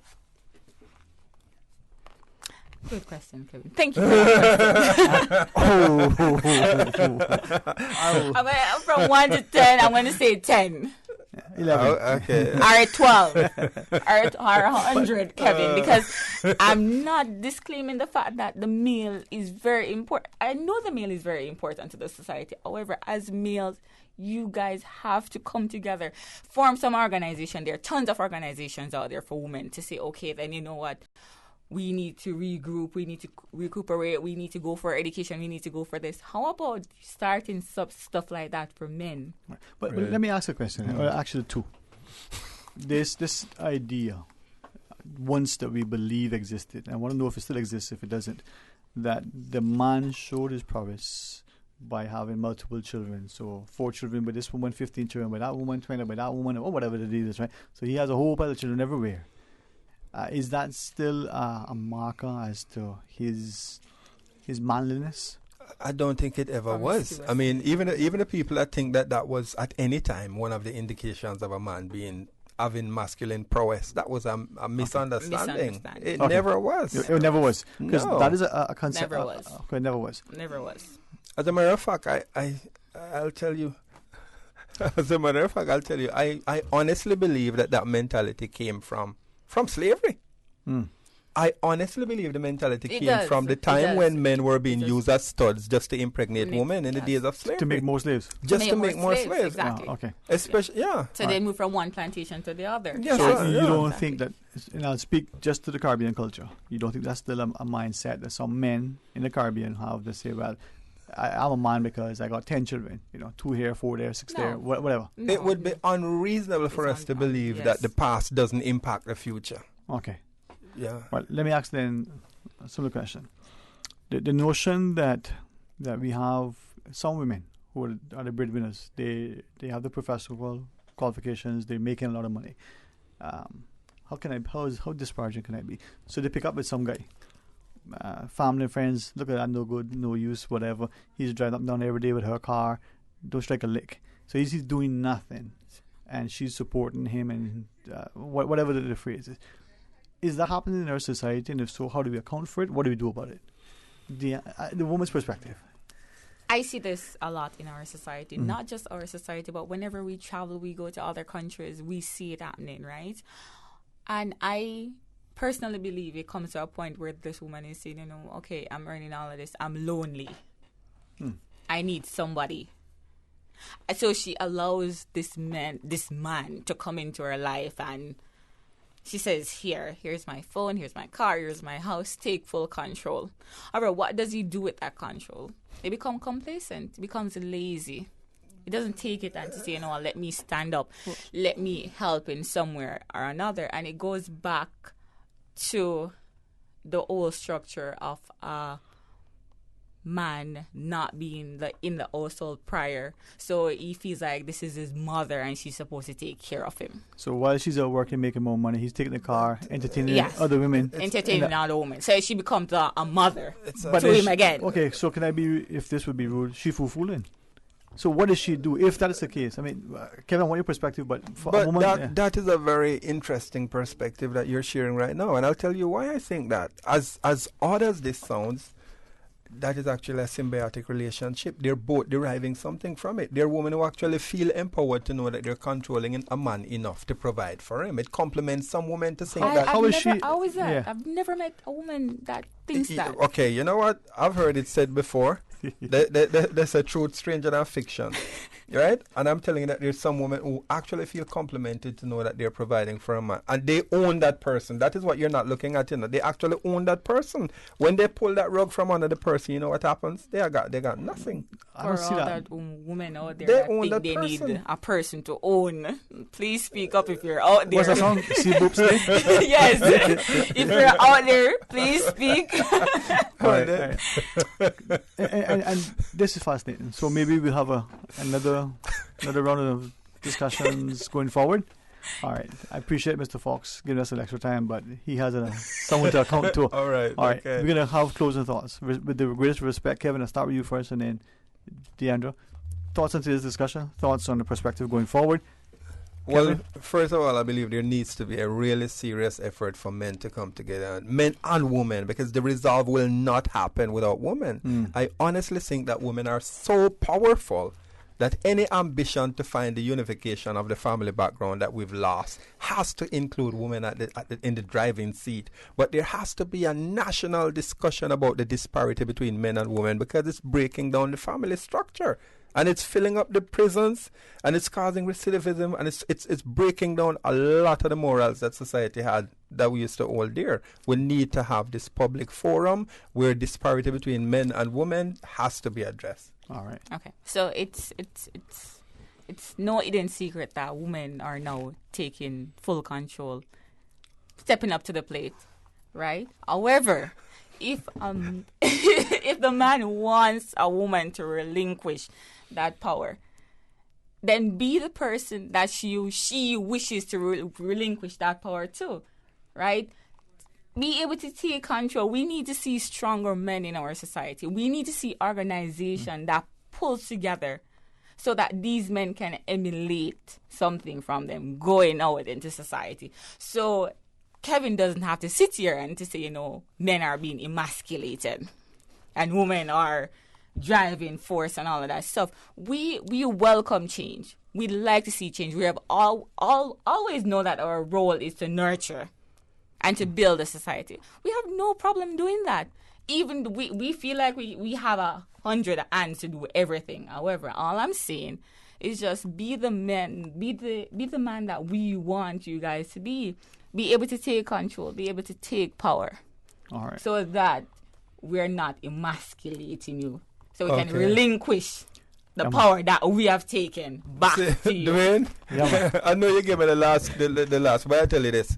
If I didn't say anything else, I can tell you right now, we need a crisis center for men. We need a male crisis center. What about a crisis center for families? For just a crisis center period? There are two ways, You have to, you're either going to be doing an intervention in the family to strengthen the family structure itself, or you're going to rescue the men that are suffering. But men are suffering in silence. And if I didn't say anything else, I want to say this categorically clear. We need shelter for men that are suffering from psychological abuse. All right. Well, it's for another time? Yes. All right. And what a woman should let him have the last word. No, you know what? I'm going to take the last word. I am going to agree with Kevin to have those crisis center for men. Well, listen, thank you both for joining us this afternoon. And to our listeners, we can make our society healthy and stronger by working together. And if we use our power, recognizing the importance to, not just empower others, but to help them in a very positive, meaningful way, we'll find that it's a safer, stable, much more secure, successful society. Kevin, to you, Deandra, thanks very much for joining us. For our listeners, have a great weekend. Be safe. Have fun, but be safe. Come back for Talk Today right after the midday news, and then join me start in the morning for the record. Until Monday, be blessed.